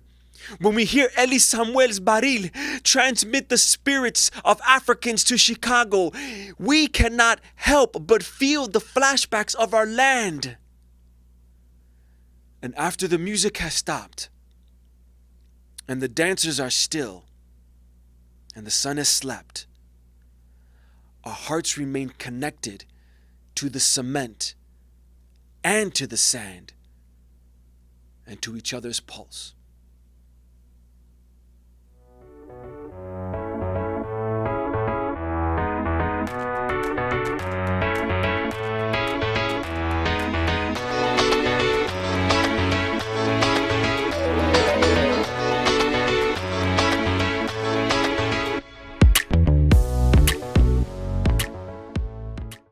Chicago residents Nanette Tucker and Wade Wilson share a love of gardening and craft beer. That would be kind of cool. It would be cool. They're like neighbors, sort of. Wade is called your map twin. Why are you guys twins?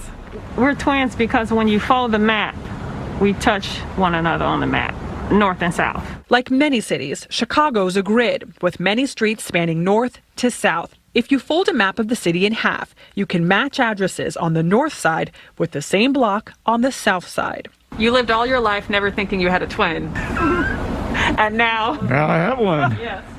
They live about 15 miles apart, but Wilson and his wife Jennifer live in the majority white north side neighborhood of Edgewater, while Tucker is in the mostly black south side neighborhood of Englewood.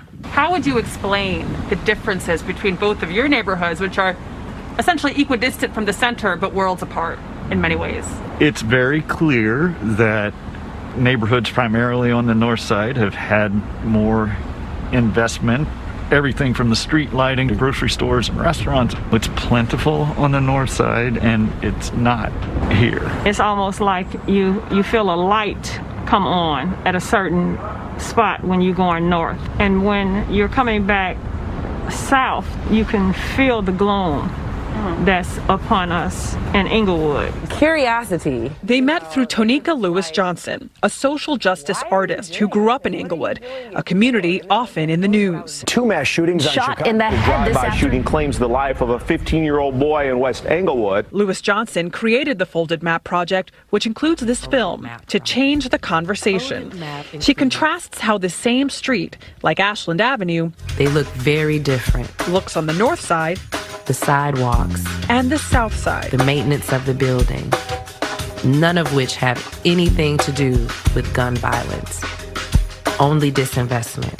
Chicago's segregation is due in part to racist policies like redlining, where banks would designate properties in minority areas, delineated in red, as too risky for mortgage lending, excluding Black Americans from a primary pathway of building wealth, homeownership. You have neighborhoods that are predominantly Black that have low home ownership as a result of the discriminatory practices.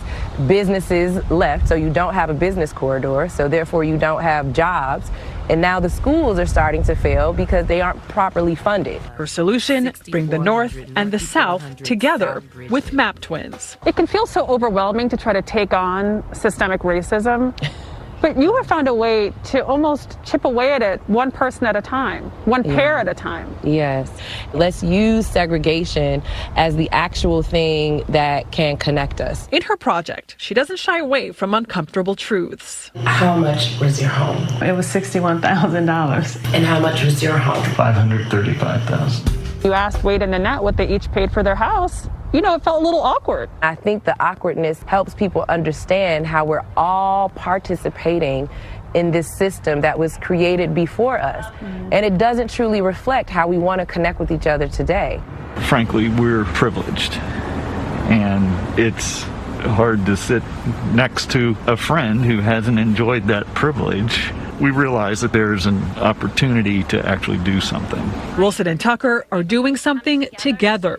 3 years after they met through the Folded Map Project, with others they created Englewood Renaissance, which is helping beautify parts of Englewood and is now focusing on increasing homeownership here. Creating a community together. The economics might be different, the neighborhoods might be different, but the core of who I am is pretty much the same as Wade and Jennifer. I want the same things they want. For CBS This Morning, Adriana Diaz, Chicago.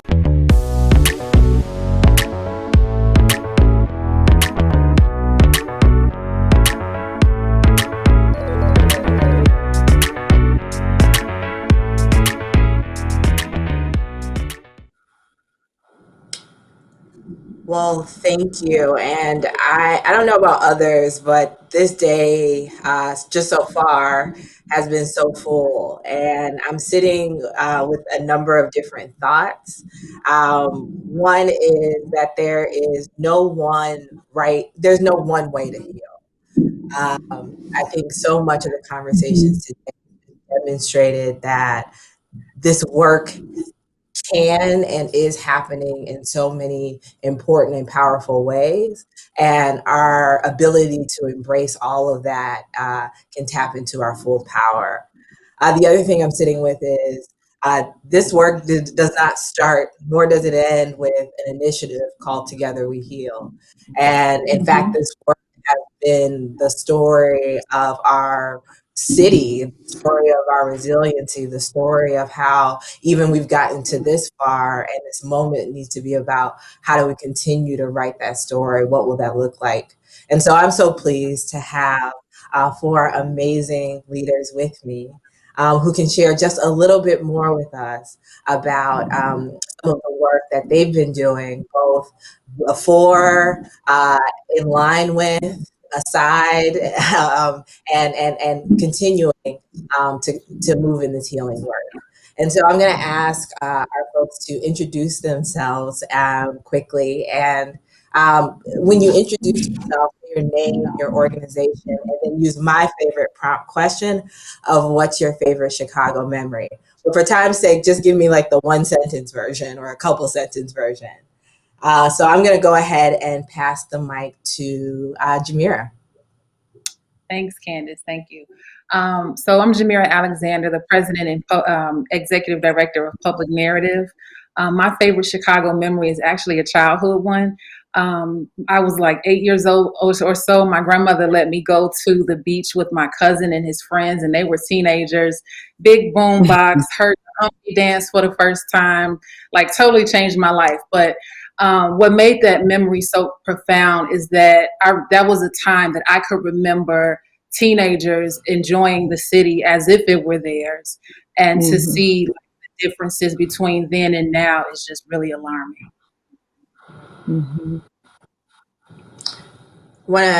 Sharif, you want to go next? Sure. My name is Sharif Walker. I'm the president and CEO at Bethel New Life on the West Side.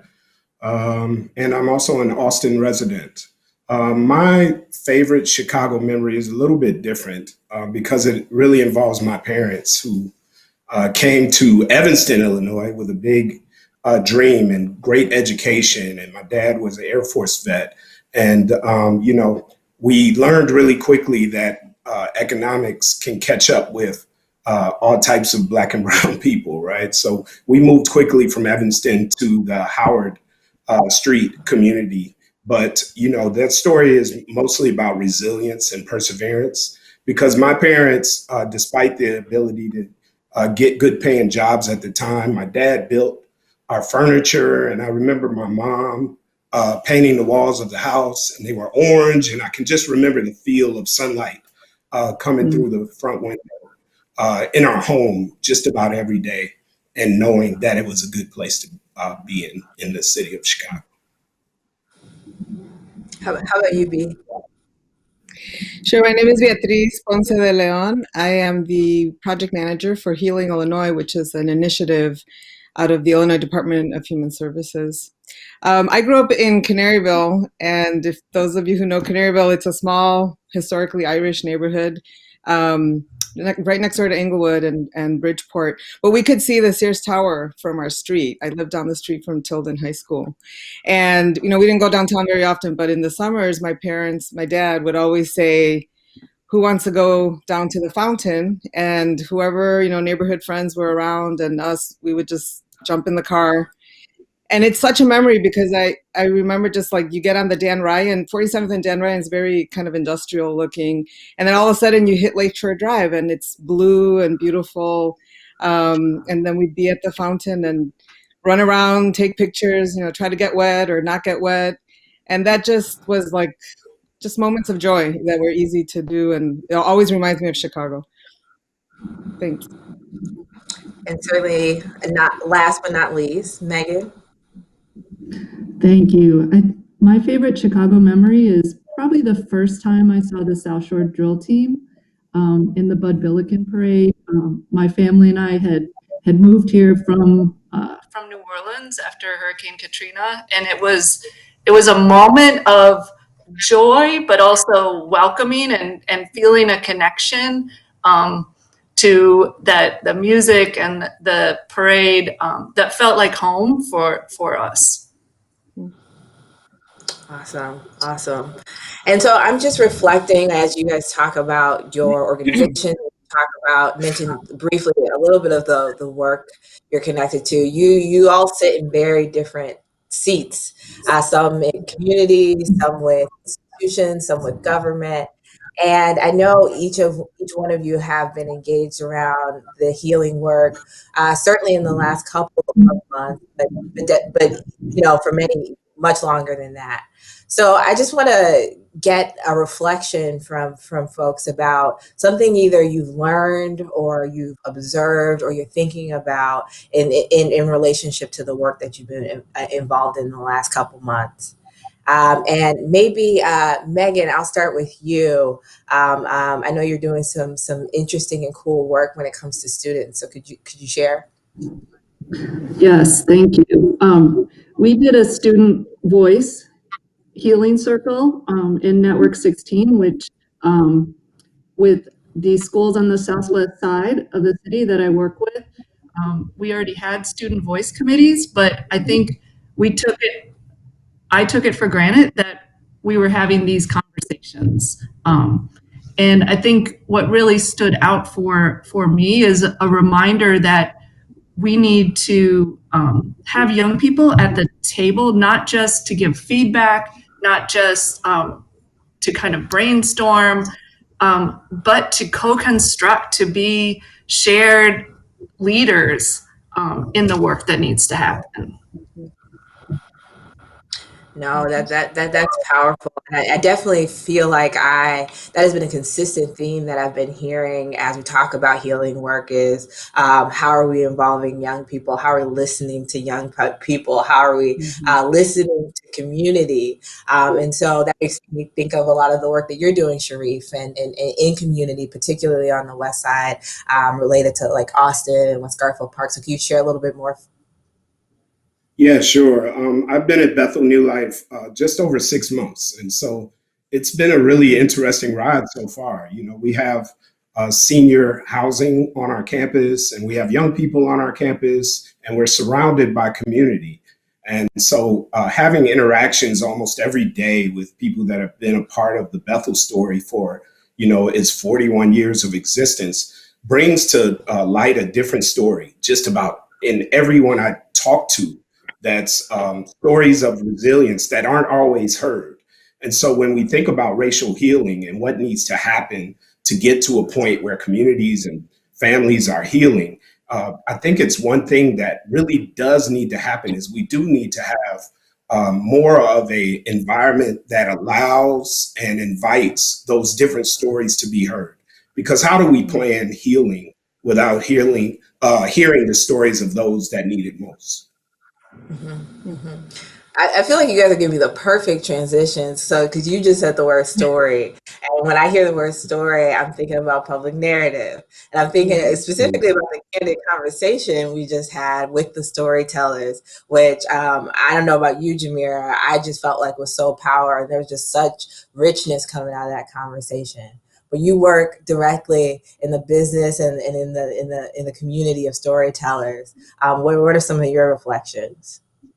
Yeah, storytellers are unique people. You can trust their language, and it's typically based on experience. And I think when we talk about healing, we have to look at the language. We can say that we're healing, and that becomes this buzzword, but what actions are we putting with it?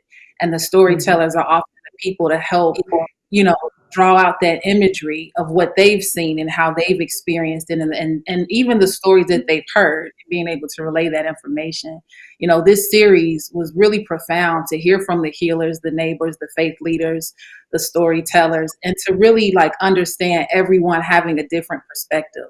I think the thing that was most profound for me is in, even in times when, you know, their beliefs or their perspectives didn't quite align, there was that example of how we disagree peaceably.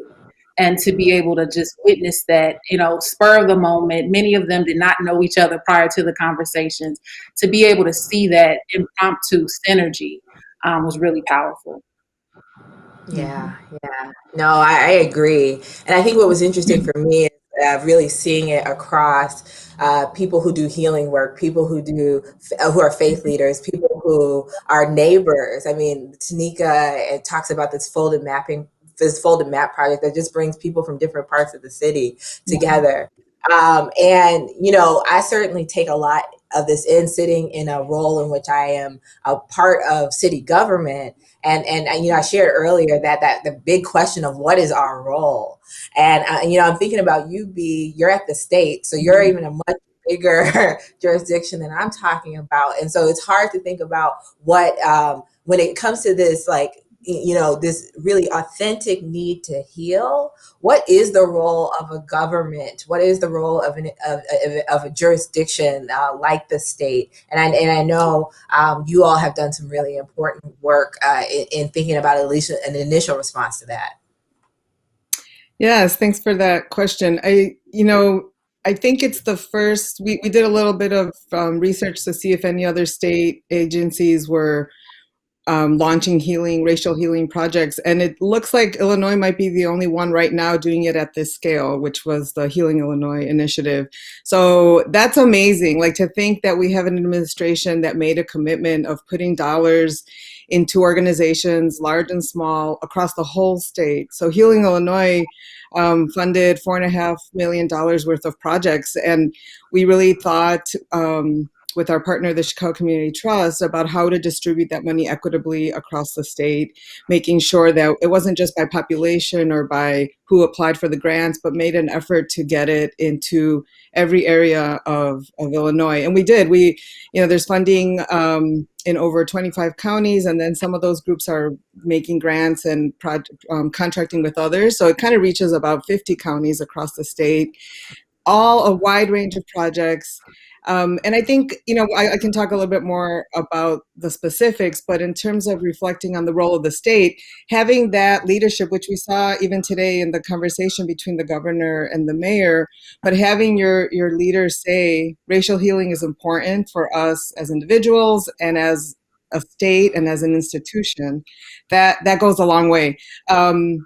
In terms of like thinking back to the reflection question, I think one thing I've learned in this project is that it isn't, definitely racial healing starts with conversation and with personal and interpersonal change, but it is a journey and it has to include institutional change. So we have to get to a point where if we want to heal as a community, as a society, as a state or a city, there has to also be those changes to the oppressive racist systems that we have. And but we sometimes have focused too much on the institution and not on the individuals. And so it's been really powerful to see people participate on that individual and interpersonal level so that they are on their own healing journey and are able to bring that to their work. Mm-hmm.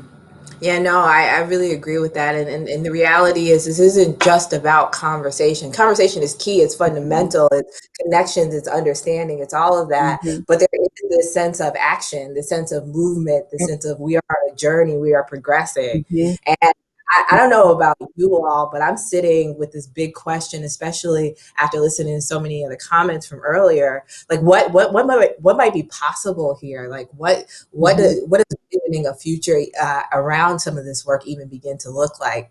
I don't know. Megan, I know we've had a couple of conversations about how are we thinking about student voice and building that sense of future. Do you want to share?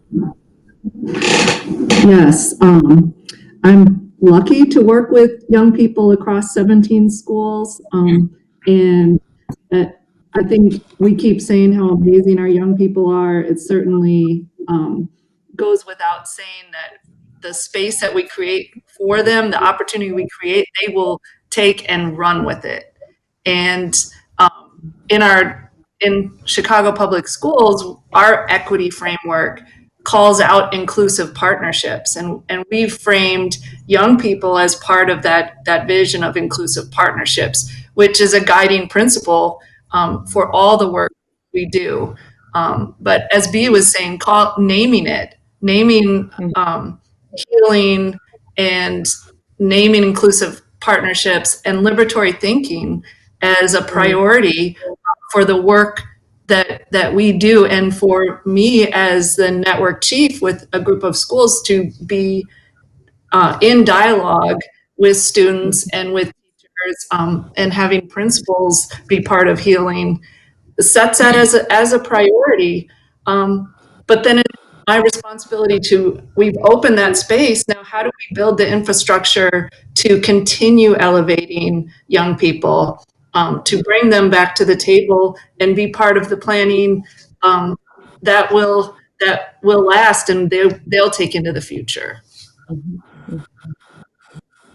Anyone else? What do you see for the future? What are you visioning on for the future?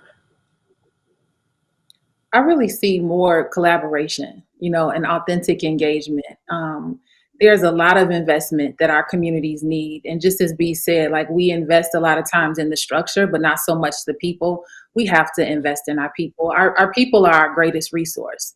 And, I'm a firm believer that like if we can't do right by people or make them better, then it's best to simply leave them alone. Like someone will come across their path who will likely be able to support them in ways that we can't. But even with that, there's a need for the great work that is done behind the scenes a lot of times to be called out into the forefront. And I think that is a role that each of us play, whether you are a professed storyteller or not, there's still a story within your organization or even within your leadership that you could share that would draw someone to what they need. When we think about healing, we can enter this at different phases. I may be healing, from some generational trauma, or you may be healing from some more present trauma, immediate trauma. But in any event, healing takes place on all sorts of levels. So Chicago has the wherewithal to heal itself.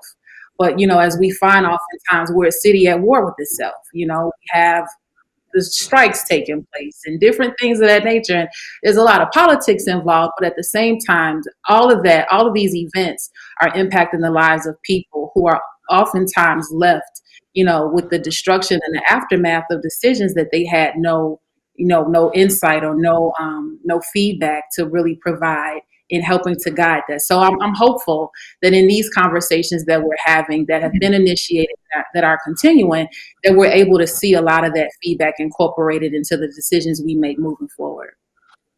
Yeah, absolutely.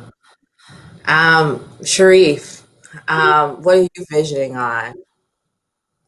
Yeah, I think the two previous comments were very interesting because we're talking a lot about healing, but I don't think it's easy to heal when we're not simultaneously doing some things around prevention of future harm. And so how are we looking at big picture things like as much as we're separated as communities, that there are some things that each community can look at structurally that can help them support families and achieve goals that are going to elevate people in those communities to a certain aspect where there's more hope and there's more understanding of what's necessary to be successful.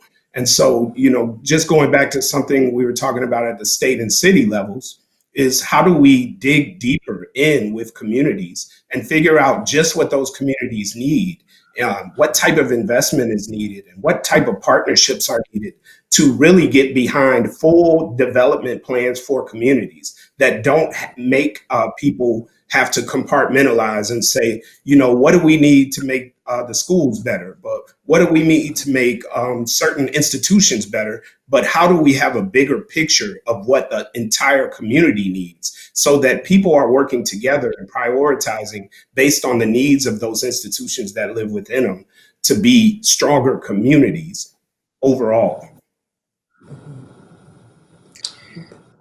Be anything you want to add?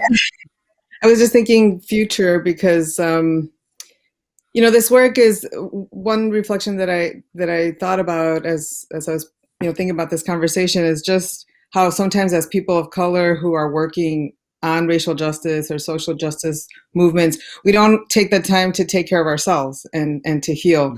And having participated in a few racial healing circles with TRHT, I found how powerful that really was to be a part of that and hear other people talk about how they appreciated that space.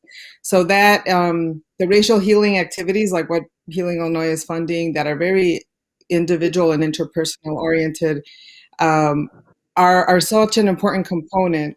And yet, for me, I have a tension with how do we reconcile that individual healing with the institutional change that has to happen, that we have to acknowledge the damage that racism causes every day, right? And that we have to find a way to, as we center our work around economic justice and different social justice issues, racism has to be acknowledged and accounted for. And so in terms of thinking of the future is how do our leaders, how do we as community continue to focus on that so that at the core we are working towards being anti-racist. And that will bring changes at the community level, at the institutional level, and individually. And that people have they'll jump into this work in different ways. So it has to be available and open in different ways. And we definitely have seen that across the state. There are some communities where they have never taken the time to talk about racism in the way that we're asking them to, but they are now because this was an opportunity. And then there are others where people are already on the front lines doing the work. And so it's, how do we help empower that and get that work going? So thinking future is just bringing intentionality to weaving in the kind of personal and interpersonal racial healing with the institutional accountability and change that has to happen. Well, time is not our friend. And so we're actually moving to wrap up, but I'm sitting and listening and I just, this work is so big and it's so important and it can be tough, right? It can take a lot, but it can also, I always think that it's really important to find moments of joy, moments of connection, moments of celebration, even as you weather through this big and important work. And so I really love this last question that I always ask people because music is very healing to me. And so y'all already know it's coming. But like, what is a song, Chicago, let's say we're making a Chicago soundtrack for healing. And so what is a song that you would put on that soundtrack? Something that heals, something that's Chicago. What would be your song? And I can start with you this time. If you're I really had to think about this one, but I love the question. So I want to represent my Mexican Chicago community here, and I'm going to say it's a song called El Pasito Duranguense, which means like the little dance step from Durango, but it was actually founded here in Chicago by a Mexican group, and it launched a whole genre of music. Mexican immigrants in Chicago started this craze. It's kind of like a polka, like Mexican kind of very joyful dancing type of song. So I'd put that on the Chicago playlist. All right, who's got next? I can go. I had to dig in with my authentic self a little bit here and remember my childhood friend, Mark Holtland Hereford, who really was a fan of Sade and really helped me see a different side of an artist who really put a lot into the words she sung. And so it's a little bit different, but Chicago for me has been a journey of a song, No Ordinary Love, right?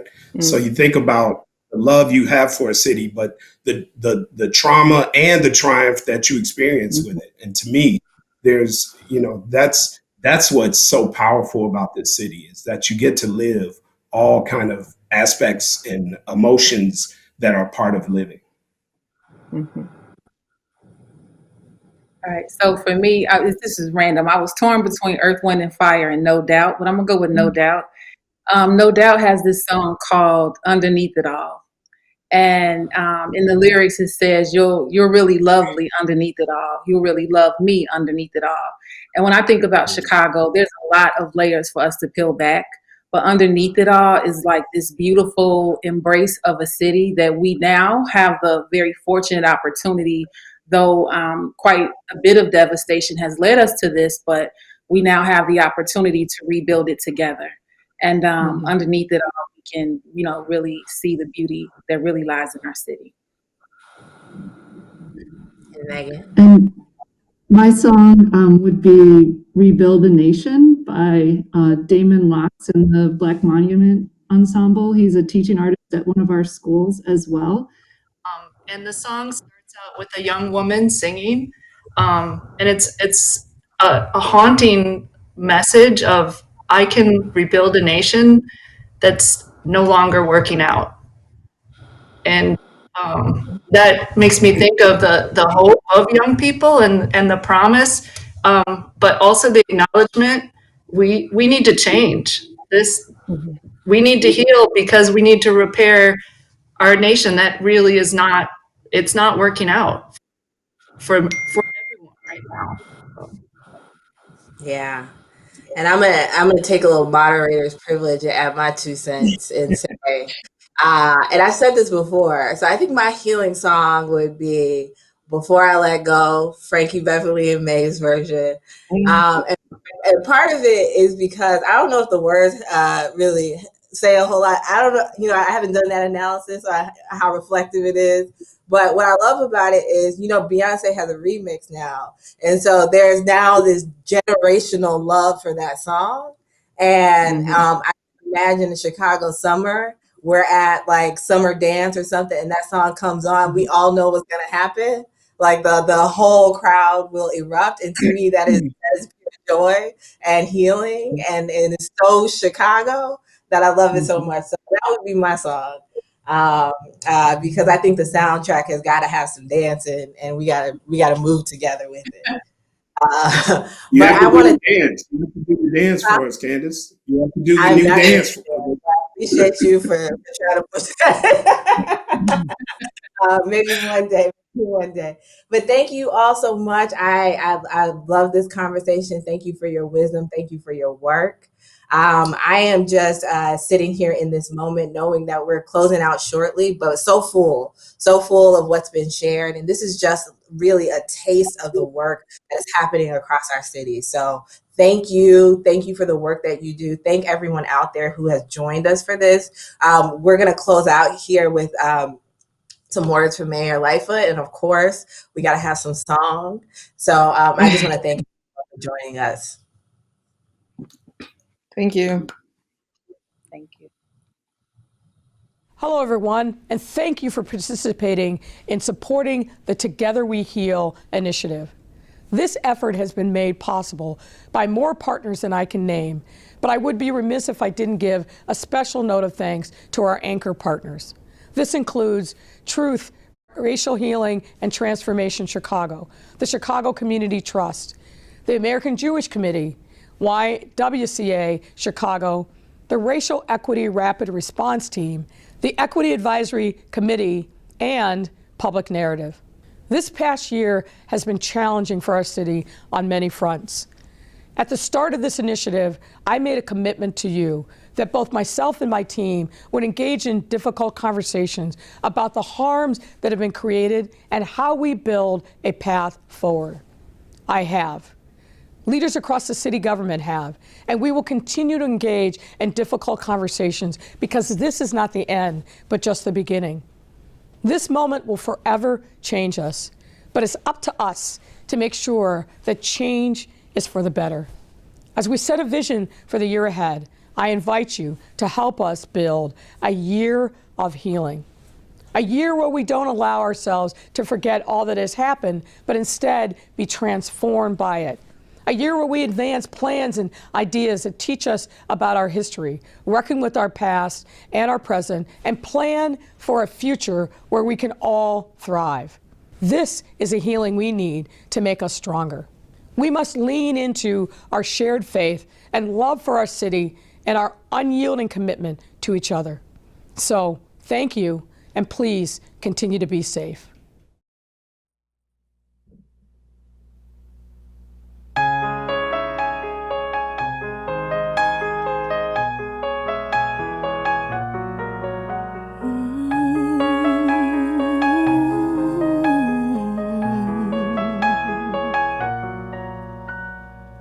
Don't save your sorries for the last goodbye. Let's give our roses while we're here. In those moments where you're most afraid, so paralyzed by your fears. But what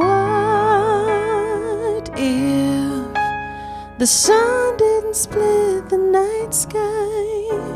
And what if the moon didn't call the tide? Ooh,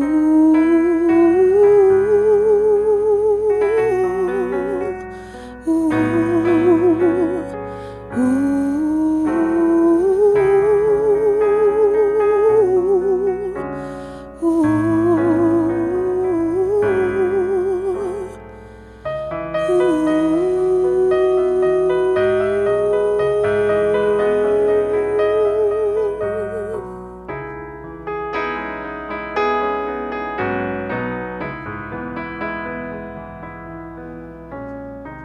Don't save your sorries for the last goodbye. Let's give our love while we're here. All the gifts that we hold so tightly, so paralyzed by our fears. But what if the flowers had no courage to bloom? And what if the wind second-guessed its tune?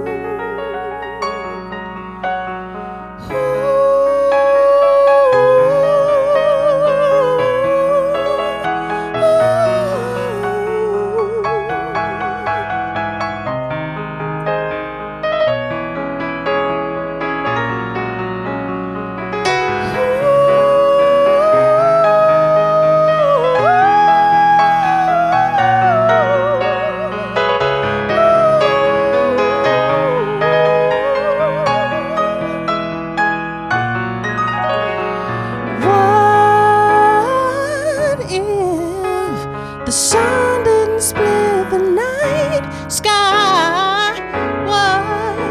What if the moon didn't call the tide?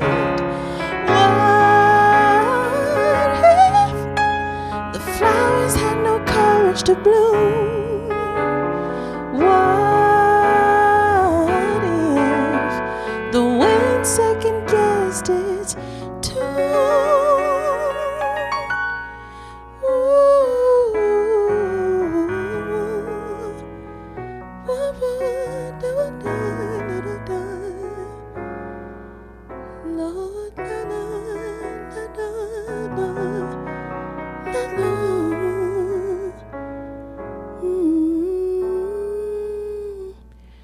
Don't save your sorries for the last goodbye.